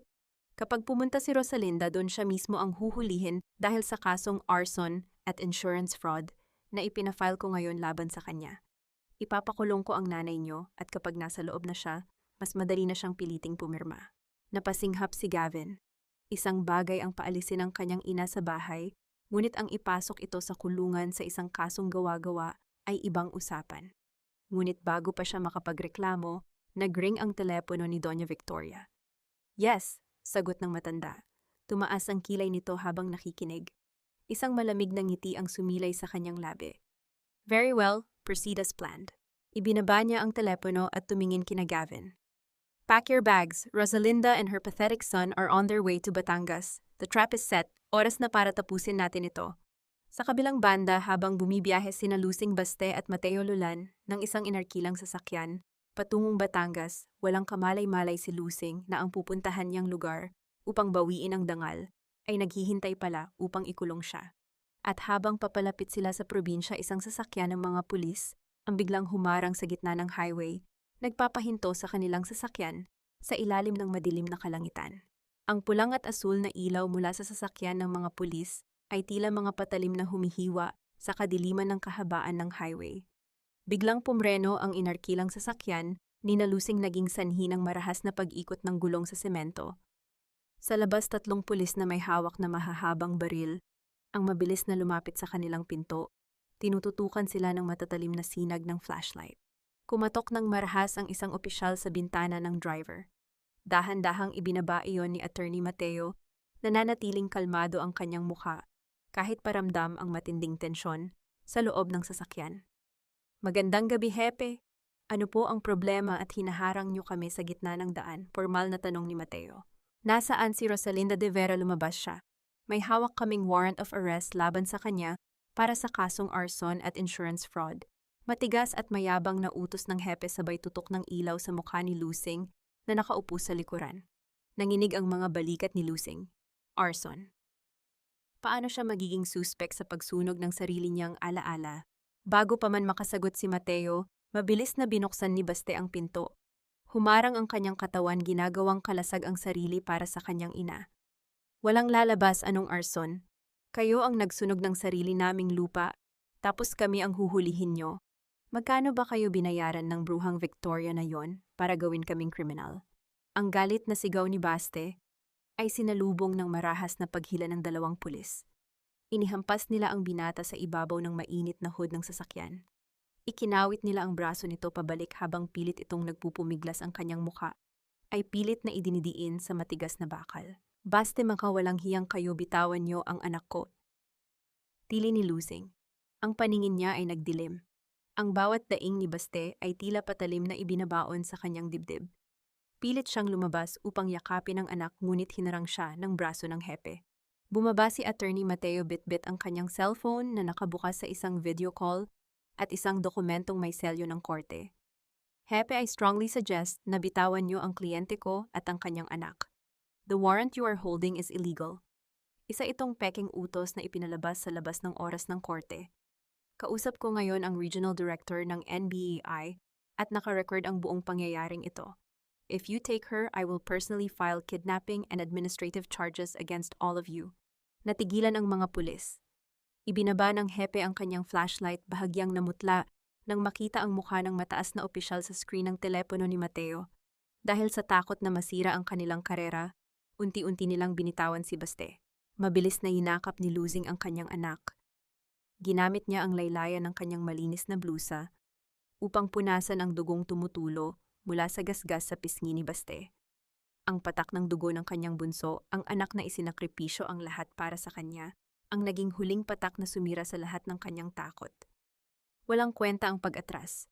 Ang mga halimaw na ito ay hindi titigil hanggat hindi sila lumalaban. Humarap si Lusing sa mga pulis. Ang kanyang gulugod ay tuwid, ang kanyang mga mata ay nag-aapoy sa isang puot na ngayon lang niya naramdaman. Sabihin niyo sa nag-utos sa inyo, malamig at matalim na utos ni Lusing. Sabihin niyo kay Victoria na kung gusto niya ng digmaan, hindi ako magtatago. Haharapin ko siya ng harapan at sisiguraduhin kong babayaran niya ang bawat patak ng dugo ng anak ko. Walang nagawa ang mga pulis kundi umurong at hayaan silang dumaan. Makalipas ang 1 oras, narating nila ang malawak na lupain sa Batangas. Ang dating magandang bahay bakasyonan ay isa na lamang bunton ng umuusok na itim na kahoy at semento. Ang amoy ng sunog ay pumapasok sa kanilang mga ilong, nagdadala ng pait ng mga alaalang tinupok ng kasakiman. Ngunit sa gitna ng mga abo sa ilalim ng liwanag ng buwan, may isang bulto ng tao na nakaupo sa nag-iisang batong upuan na hindi nasunog. Napasigaw si Baste at pilit na sumugod, ngunit pinigilan siya ni Mateo. Paglapit nila, nakita ni Lusing na ang taong naghihintay sa dilim ay ang sarili niyang panganay, si Gavin. Nakangiti ng mapait si Gavin, ang kanyang mga mata ay tila sa isang taong nawawalan na ng katinuan. Ngunit ang nagpatigil sa pag-ikot ng mundo ni Lusing ay hindi ang presensya ng kanyang anak, kundi ang hawak nitong bagay na pinaglalaruan sa kanyang mga daliri. Isang lumang kwintas na may gintong krus. Ang kwintas na suot ng kanyang asawang si Renato noong araw na mamatay ito sa daungan, ang kaisa-isang gamit na hindi kailanman ibinalik ng mga investigador dahil nawawala raw ito mula sa katawan ng biktima. Looking for this makaa. Malamig na bati ni Gavin, ang kanyang ngiti ay tila yelo na nakakapaso.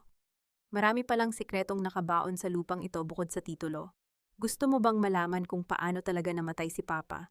Paano napunta kay Gavin ang huling pag-aari ng kanyang namatay na ama, at anong madilim na katotohanan ang handang gamitin ng isang anak upang tuluyang wasakin ang puso ng kanyang ina? Ang kislap ng gintong krus sa ilalim ng malamig na liwanag ng buwan ay tila isang patalim na humiwa sa mismong kaluluwa ni Lusing.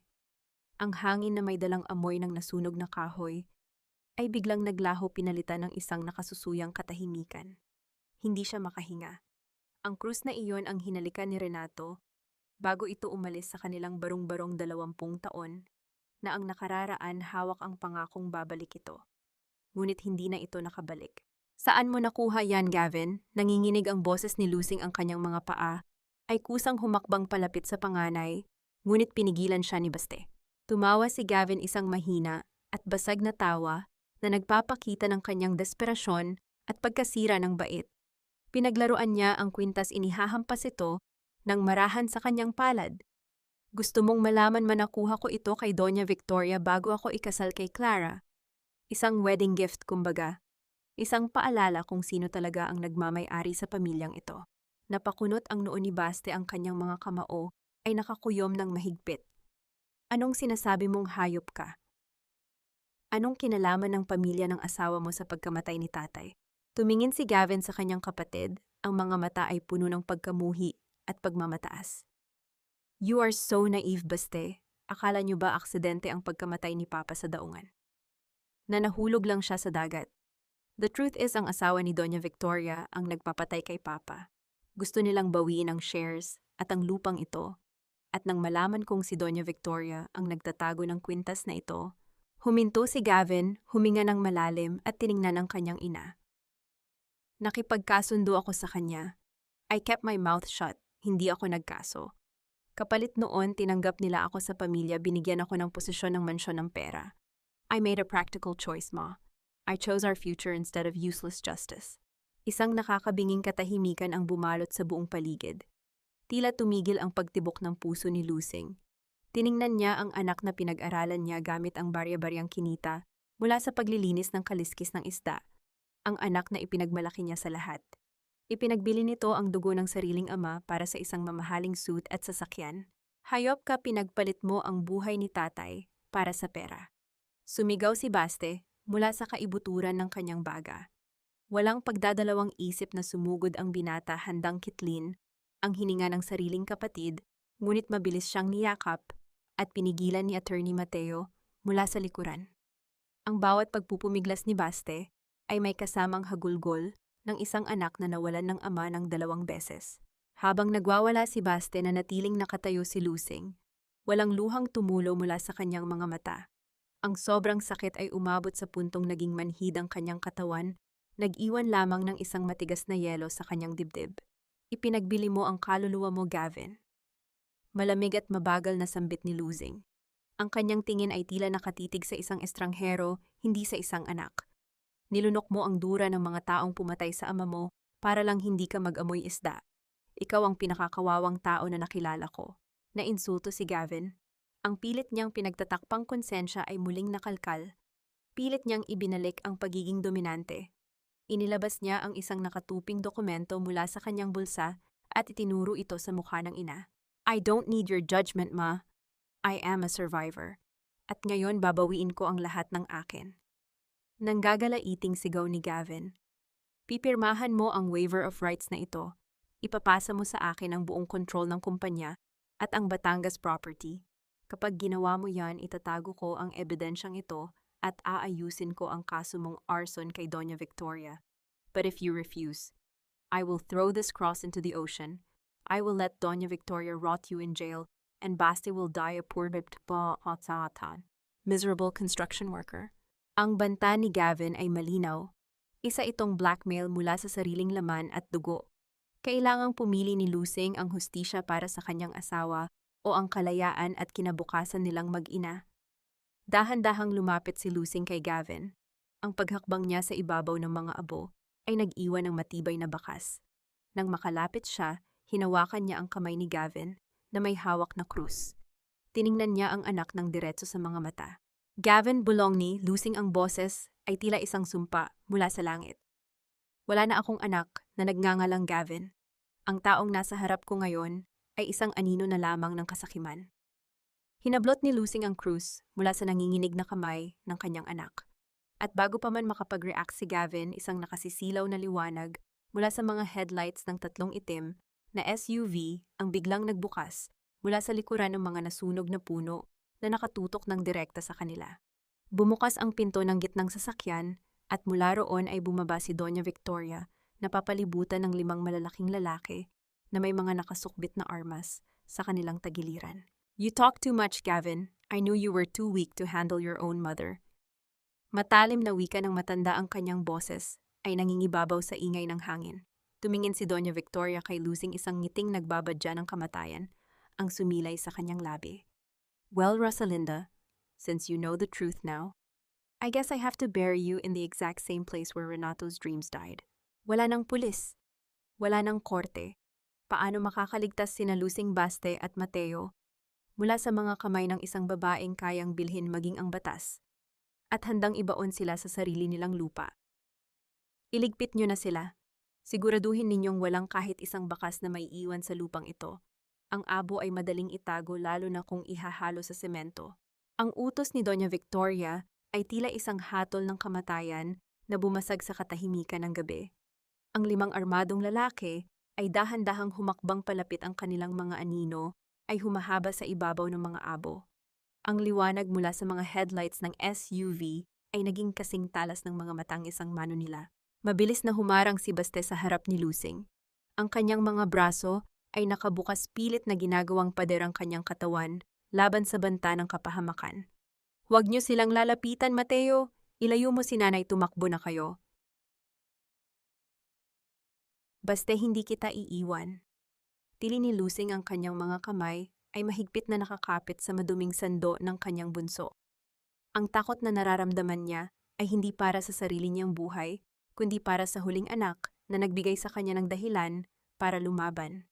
Tumawa si Doña Victoria. Habang dahan-dahang naglalakad palapit ang bawat tunog ng kanyang sapatos sa tuyong lupa, ay tila isang ticking clock ng panganib. How touching! Isang inang handang mamatay para sa kanyang anak at isang anak na handang maging bayani. But in this world, Rosalinda, heroes die first. And mothers only live to witness the pain of their children. Tumingin si Victoria kay Gavin na nakatayo sa gilid nanginginig at hindi makatingin ng diretso sa ina. Gavin, take the cross and the documents from her. Prove to me that you are worth my daughter's hand, and the company's future. Prove that you've truly buried your past. Nag-aalangan na humakbang si Gavin. Ang kanyang mukha ay puno ng pawis kahit pa malamig ang hangin sa Batangas. Tumingin siya kay Lusing pagkatapos ay sa hawak nitong gintong krus. Ang bawat hakbang niya ay tila paglapit sa isang bangin. Please, ibigay mo na sa akin. Pabulong na pakiusap ni Gavin, ang boses ay puno ng takot. Don't make this harder. Just give me the papers and the cross and I'll make sure they don't hurt you. Promise ma, I'll protect you. Protect me? Isang mapait na ngiti ang sumilay sa labi ni Lusing. Gavin, ikaw mismo ang nagdala sa akin sa harap ng bitayan. Ang kamay mo na dapat ay umaakay sa akin ngayon ay kamay na susakal sa sarili mong pamilya. Gavin, tingnan mo ang kapatid mo. Handa siyang mamatay para sa akin. Ikaw handa kang pumatay para sa perang hindi mo naman madadala sa hukay. Enough kitikta, sigaw ni Doña Victoria, nawawala ang kanyang pasensya. Isang kumpas ng kanyang kamay ang nagtulak sa dalawa sa kanyang mga tauhan na hawakan si Baste at Mateo. Isang marahas na paghila ang naghiwalay kay Baste mula kay Lusing. Sinubukang lumaban ni Baste, ngunit isang malakas na suntok sa kanyang sikmura ang nagpabagsak sa kanya sa lupa. Narinig ni Lusing ang pagdaing ng anak, isang tunog na tila nagpunit sa kanyang puso. Bastek, sigaw ni Lusing. Akmang lalapit siya sa anak, ngunit hinawakan siya ni Gavin sa magkabilang balikat. Ibigay mo na sa akin, ma, nang gagalaiting sigaw ni Gavin habang pilit na kinukuha ang gintong krus mula sa kamay ni Lusing. Nagpumigla si Lusing. Sa gitna ng kaguluhan, ang kanyang daliri ay nanatiling nakasabit sa gintong kwintas. Sa isang malakas na paghila na putol ang kwintas, at ang gintong krus ay tumilapon sa gitna ng mga abo. Sa sandaling iyon, tila tumigil ang lahat. Ang liwanag ng headlights ay nakatutok sa krus na nakabaon sa itim na lupa. At sa likod niyon, isang panibagong liwanag ang biglang sumilay mula sa di kalayuan. Isang malakas na busina ang umaling-awngaw sa buong paligid. Isa pang sasakyan ang mabilis na huminto sa harap ng nasunog na bahay, nagdadala ng makapal na alikabok na tumabon sa paningin ng lahat. Mula sa sasakyan ay bumaba si Mireya. Ngunit hindi siya mag-isa. Kasama niya ang isang lalaking may edad na nakasuot ng uniforme ng National Bureau of Investigation. Makuya, sigaw ni Mireya, ang kanyang boses ay puno ng takot ngunit may determinasyon. Mabilis siyang tumakbo patungo kay Lusing. Stop this! Kuya Gavin, stop! Everything is recorded. I have it all. Nagulat si Doña Victoria. What are you doing here, Mireya? At ano ang sinasabi mong recorded? Inangat ni Mireya ang kanyang cellphone, ang kanyang mga daliri ay nanginginig. Naka-livestream ang lahat, Doña Victoria, mula nang aminin ni Kuya Gavin ang tungkol sa pagkamatay ni Papa hanggang sa pagbabanta niyo ngayon. I sent the link to Attorney Mateo's Associates and the NBI. Hindi niyo kami pwedeng patayin lahat dito. Masyadong maraming saksi. Tumingin si Mireya kay Lusing, ang kanyang mga mata ay puno ng luha ng pagsisisi. Ma, I was greedy and I was wrong. Pero nang marinig ko si Kuya na binabalewala ang pagkamatay ni Tatay, I realized that money is nothing if we are all dead inside. Patawarin mo ako, ma. Ang tensyon sa paligid ay lalong bumigat. Ang mga armadong lalaki ni Victoria ay nagsimulang magtinginan, nag-aalinlangan, na kung dapat pa ba silang sumunod sa isang utos na magdadala sa kanila sa habang buhay na pagkabilanggo. Hinarap ni Doña Victoria si Mireya, ang kanyang mukha ay naging parang halimaw sa galit. You stupid girl, you just ruined your own future. Do you think makakalabas kayo dito ng buhay para magtestigo? Mireya, tumakbo ka kon. Sigaw ni Gavin na tila biglang nagising mula sa isang mahabang bangungot. Nakita niya ang isang tauhan ni Victoria na itinaas ang baril patungo sa direksyon ng kanyang kapatid.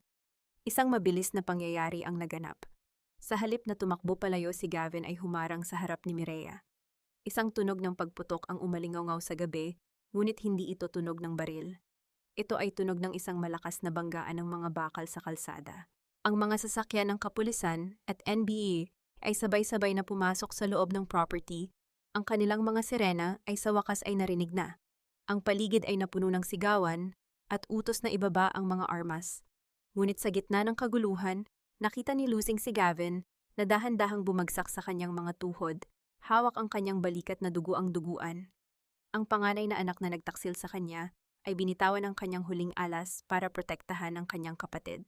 Gavin, tili ni Lusing, mabilis siyang gumapang patungo sa anak. Nang maabot ni Lusing si Gavin, nakita niya ang mukha nito na puno ng pagsisisi. Ma, I'm sorry. Hindi ko kayang makita na mawala pa si Mireya. I'm a failure. But I'm still your son, right? Niyakap ni Lusing ang kanyang duguang anak. Ang kanyang mga luha ay sa wakas ay bumuhos ng walang pigil. Sa kabilang dako, nakita niyang pilit na pinupusasan ng mga pulis si Doña Victoria na hanggang sa huli ay sumisigaw ng sumpa. Naramdaman ni Lusing ang isang kamay na humawak sa kanyang balikat. Si Baste na bagaman may pasa sa mukha ay buhay at ligtas. Magkasama silang tatlo na nakaluhod sa gitna ng mga abo ng kanilang nakaraan. Ngunit habang tila tapos na ang laban, isang mabilis na kilos mula kay Doña Victoria ang nagpatigil sa lahat. Kahit nakaposas may isang maliit na lighter siyang nailabas at mabilis na itinapon sa isang bukas na tangke ng gasol sa gilid ng nasunog na kusina. Kung hindi mapapasa akin ang lupang ito, walang makikinabang dito, tili ng baliw na matanda. Bago pa man makapagsalita, ang sinuman isang malakas na init ang bumalot sa kanila. Shineld ni Baste si Lusing at ang duguang si Gavin. Ang huling nakita ni Lusing bago ang lahat ay naging puti ay ang gintong krus ni Renato na muling nagniningning sa gitna ng lumalapit na apoy. Makakaligtas ba ang pamilya de Vera sa huling paghihiganti ni Victoria? O, ang pagbabayad puri ni Gavin ay magiging huling alaala na lamang niya para sa kanyang ina. Ang malakas na pagyanig ng hangin ay sumunod sa isang nakasisilaw na pagbuga ng apoy mula sa tangke ng gas, ngunit ang kamatayan ay hindi nagtagumpay sa gabing iyon. Dahil sa mabilis na paghila ni Baste at ang pagdating ng mga bumbero at NBI, ang apoy ay agad na napaamo bago pa nito tuluyang malamon ang mga taong nakadapa sa lupa. Gayunpaman ang pinsalang naiwan ay hindi na mabubura ng kahit anong dami ng tubig. Lumipas ang 2 linggo. Ang puting pasilyo ng ospital ay nababalot ng katahimikan maliban sa mahinang tunog ng mga swero at ang regular na paghinga ng mga makinang nagbabantay sa buhay ng mga pasyente. Si Aling Lusing ay nakaupo sa tabi ng kama ni Gavin. Ang kanyang mga kamay na dati ay puno ng kaliskis ng isda ngayon ay dahan-dahang naghihiwa ng mansanas. Ang kanyang panganay na anak ay nakahiga balot ng benda ang balikat at ang kalahati ng katawan ay hindi pa rin maigalaw ng maayos. Ang mga mata ni Gavin na dati ay puno ng pagmamataas ngayon ay nakatitig lamang sa kisame, tila binibilang ang bawat pagkakamali na kanyang nagawa sa buhay. Pabulong na tawag ni Gavin. Ang kanyang boses ay paos at tila isang tuyong dahon na hinihipan ng hangin. Bakit? Bakit mo pa ako inaalagaan? I tried to destroy you. I let them burn Papa's memories. I was willing to let you rot in jail. Hindi sumagot si Lusing. Ipinagpatuloy niya ang paghihiwa hanggang sa makabuo siya ng isang maliit na piraso. Dahan-dahan niyang inilapit ang prutas sa bibig ng kanyang anak. Nang magtama ang kanilang mga paningin, nakita ni Gavin ang isang bagay na mas masakit pa sa anumang parusa ng batas ang dalisay at walang sawang pagmamahal ng isang ina. Gavin, nung maliit ka pa at nagkasakit ka ng pulmonya, ganito rin ang ginagawa ko. Simula ni Lusing ang boses ay malambot ngunit puno ng lalim. Wala tayong pambili ng gamot noon kaya ang tanging nagawa ko ay basain ang iyong noo ng aking mga luha at manalangin. Isang ina ako, Gavin. Kahit anong dumi ng iyong budhi, hindi ko kayang putulin ang pusod na nagdugtong sa atin noong nasa sinapupunan pa kita. Nagsimulang umagos ang mga luha mula sa mga mata ni Gavin na babasa ang puting unan. Sa labas ng pinto, nakatayo si Mireya na kayuko at hindi makapasok. Ang kanyang kumpanya ay tuluyan nang idineklara na bangkarote. Ang lahat ng kanyang mga mamahaling gamit, ang kanyang kondo at ang kanyang pangalan sa mundo ng fashion ay naglaho na parang bula. Siya ngayon ay kailangang humarap sa mga kaso ng pakikipagsabuatan sa panlilinlang. Bagaman naging malaking tulong ang kanyang testimonya laban kay Doña Victoria, pumasok si Baste sa silid-bitbit ang ilang dokumento mula kay Attorney Mateo. Ang kanyang itsura ay malayo na sa construction worker na madumi ang sando. Nakasuot siya ng maayos na polo, ngunit nanatili ang kanyang simpleng disposisyon. Lumapit siya sa kama ng kanyang kuya at inilapag ang mga papel. Kuya, tapos na ang audit. Sabi ni Baste, ang tono ay walang halong pait, kundi seryosong katotohanan. Ang lahat ng ari-arian na kinuha mo sa kumpanya para sa iyong mga sugal ay kailangang ibalik. Ang kumpanya ng biyenan mo ay kinuha na ng gobyerno dahil sa mga illegal na transaksyon ni Doña Victoria. Wala na ang mansion niyo sa Forbes Park. pati ang mga sasakyan mo na repossess na ng bangko. Isang mapait na tawa ang pinakawalan ni Gavin. Wala na, I have nothing left. I am a cripple with no money and no future.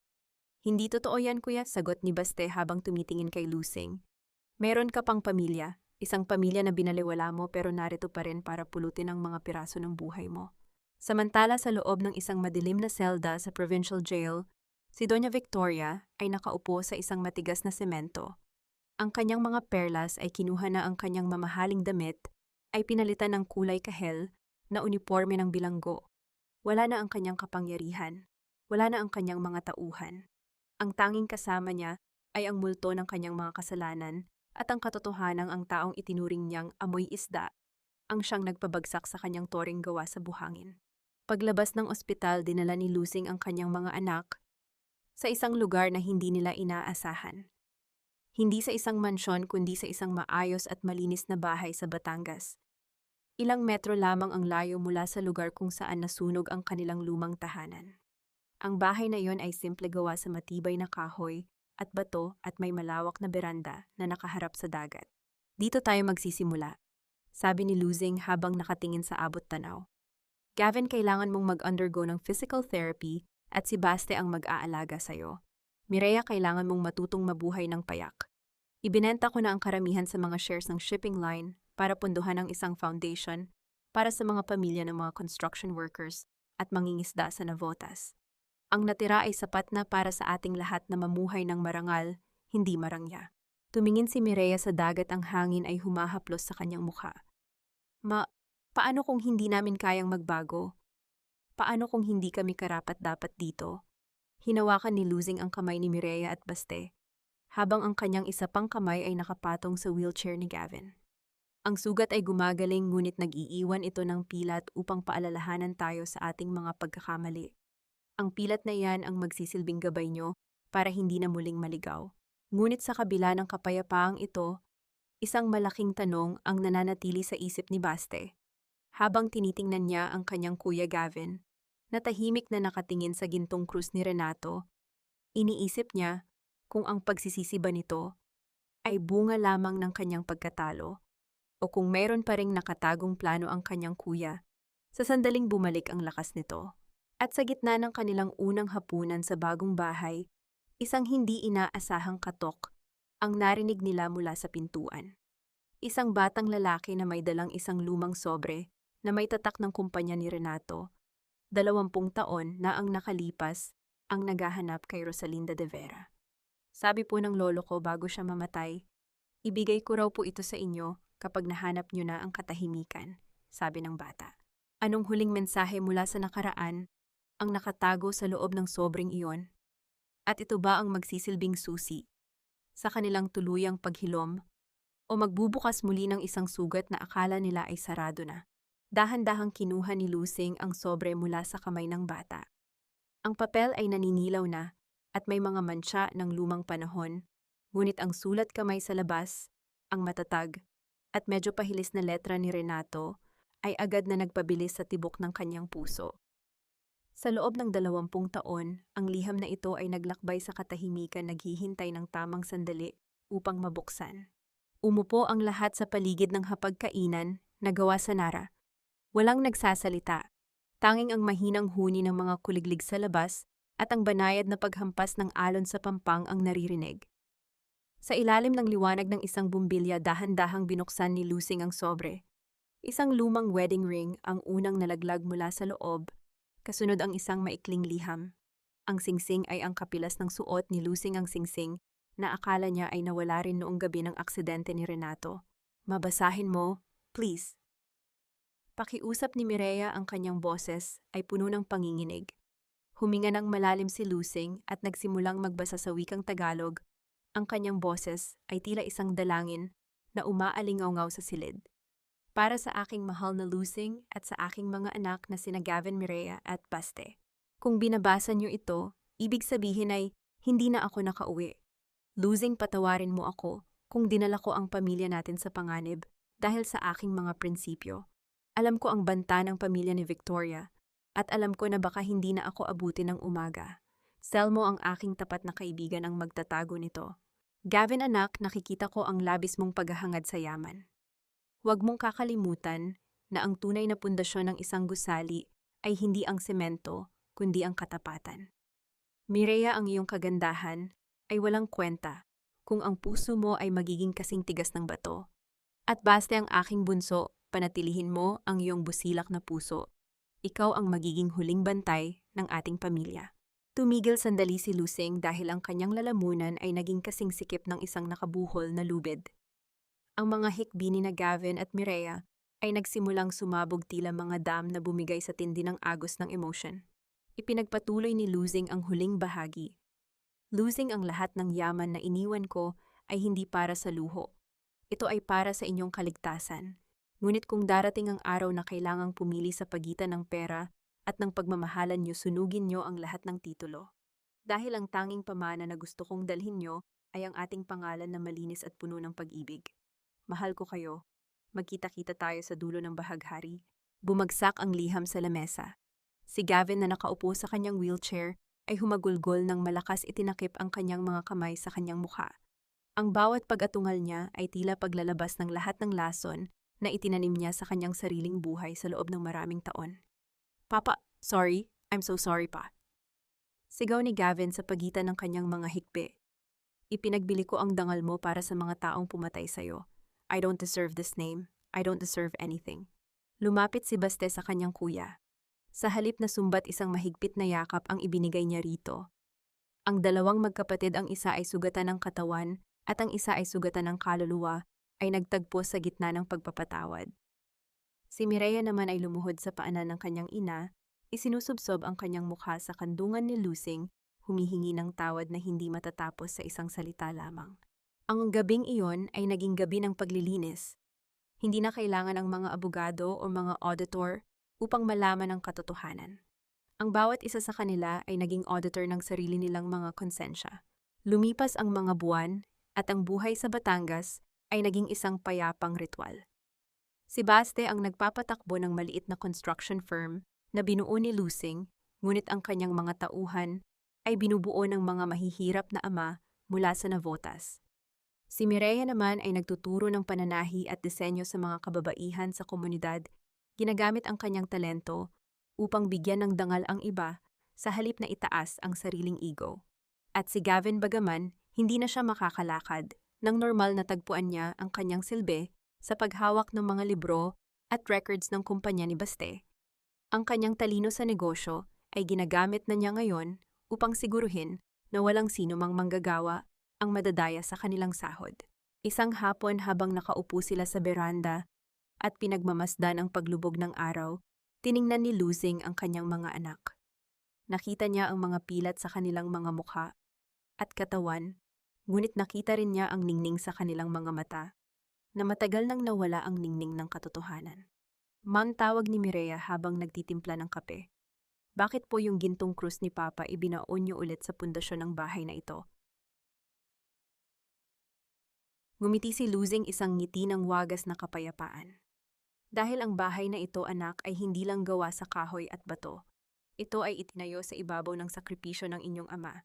Ang krus na iyon ang magpapaalala sa atin na ang tunay na tagumpay ay nagsisimula kapag handa tayong magpakababa para sa isa't isa.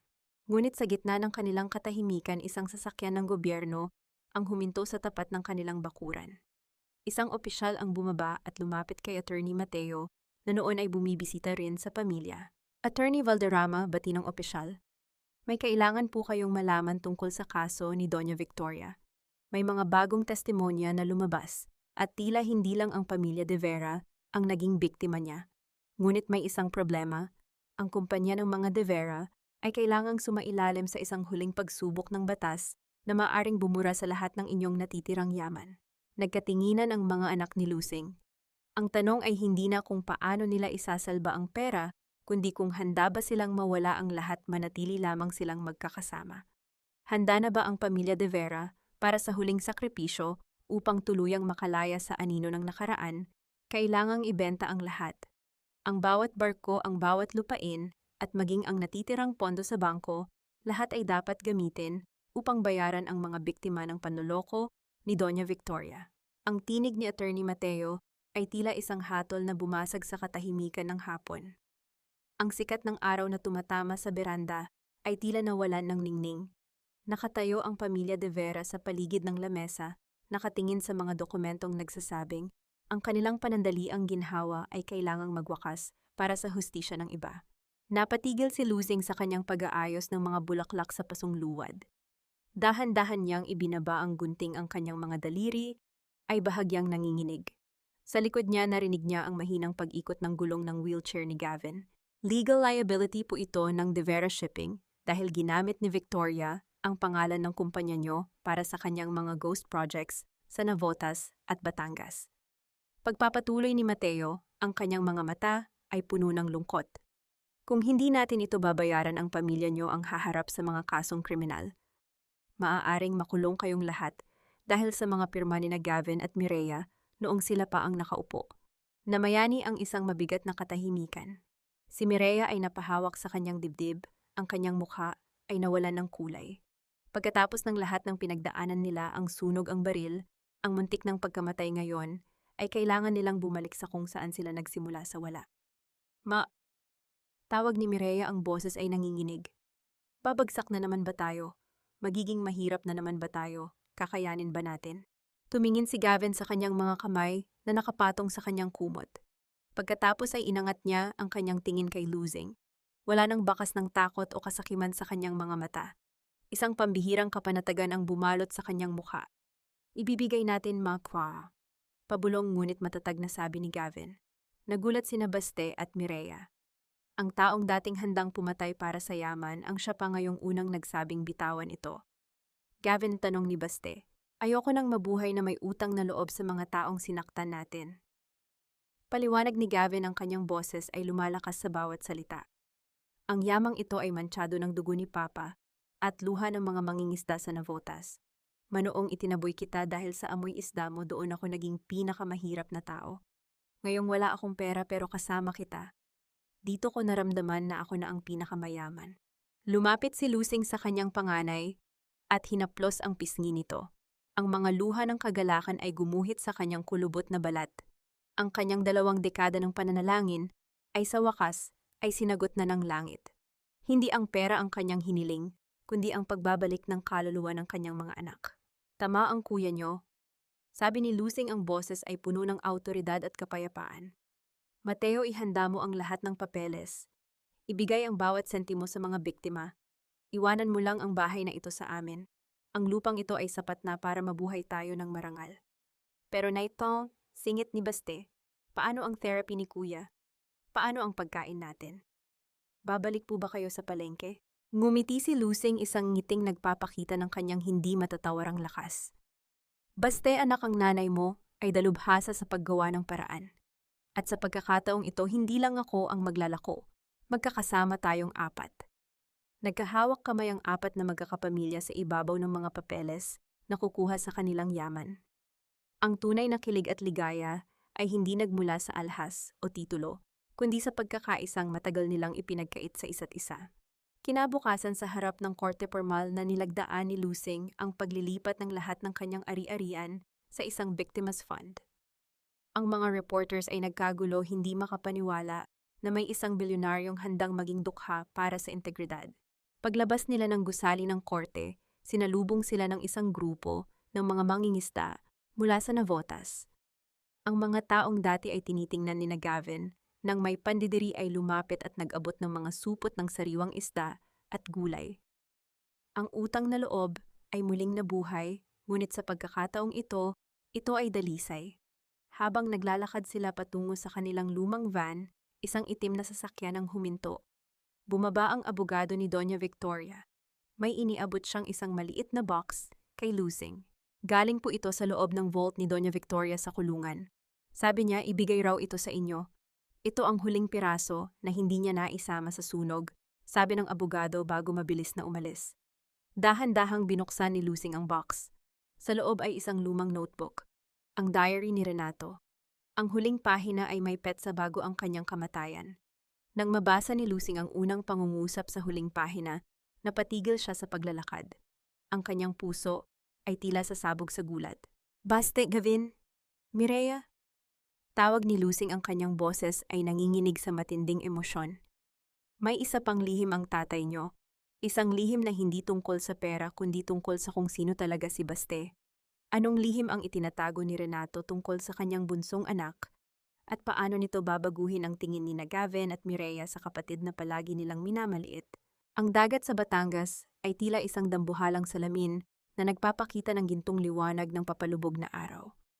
Ang bawat hampas ng alon sa pampang ay may dalang himig ng kapayapaan, malayo sa ingay ng Navotas at sa gulo ng Manila.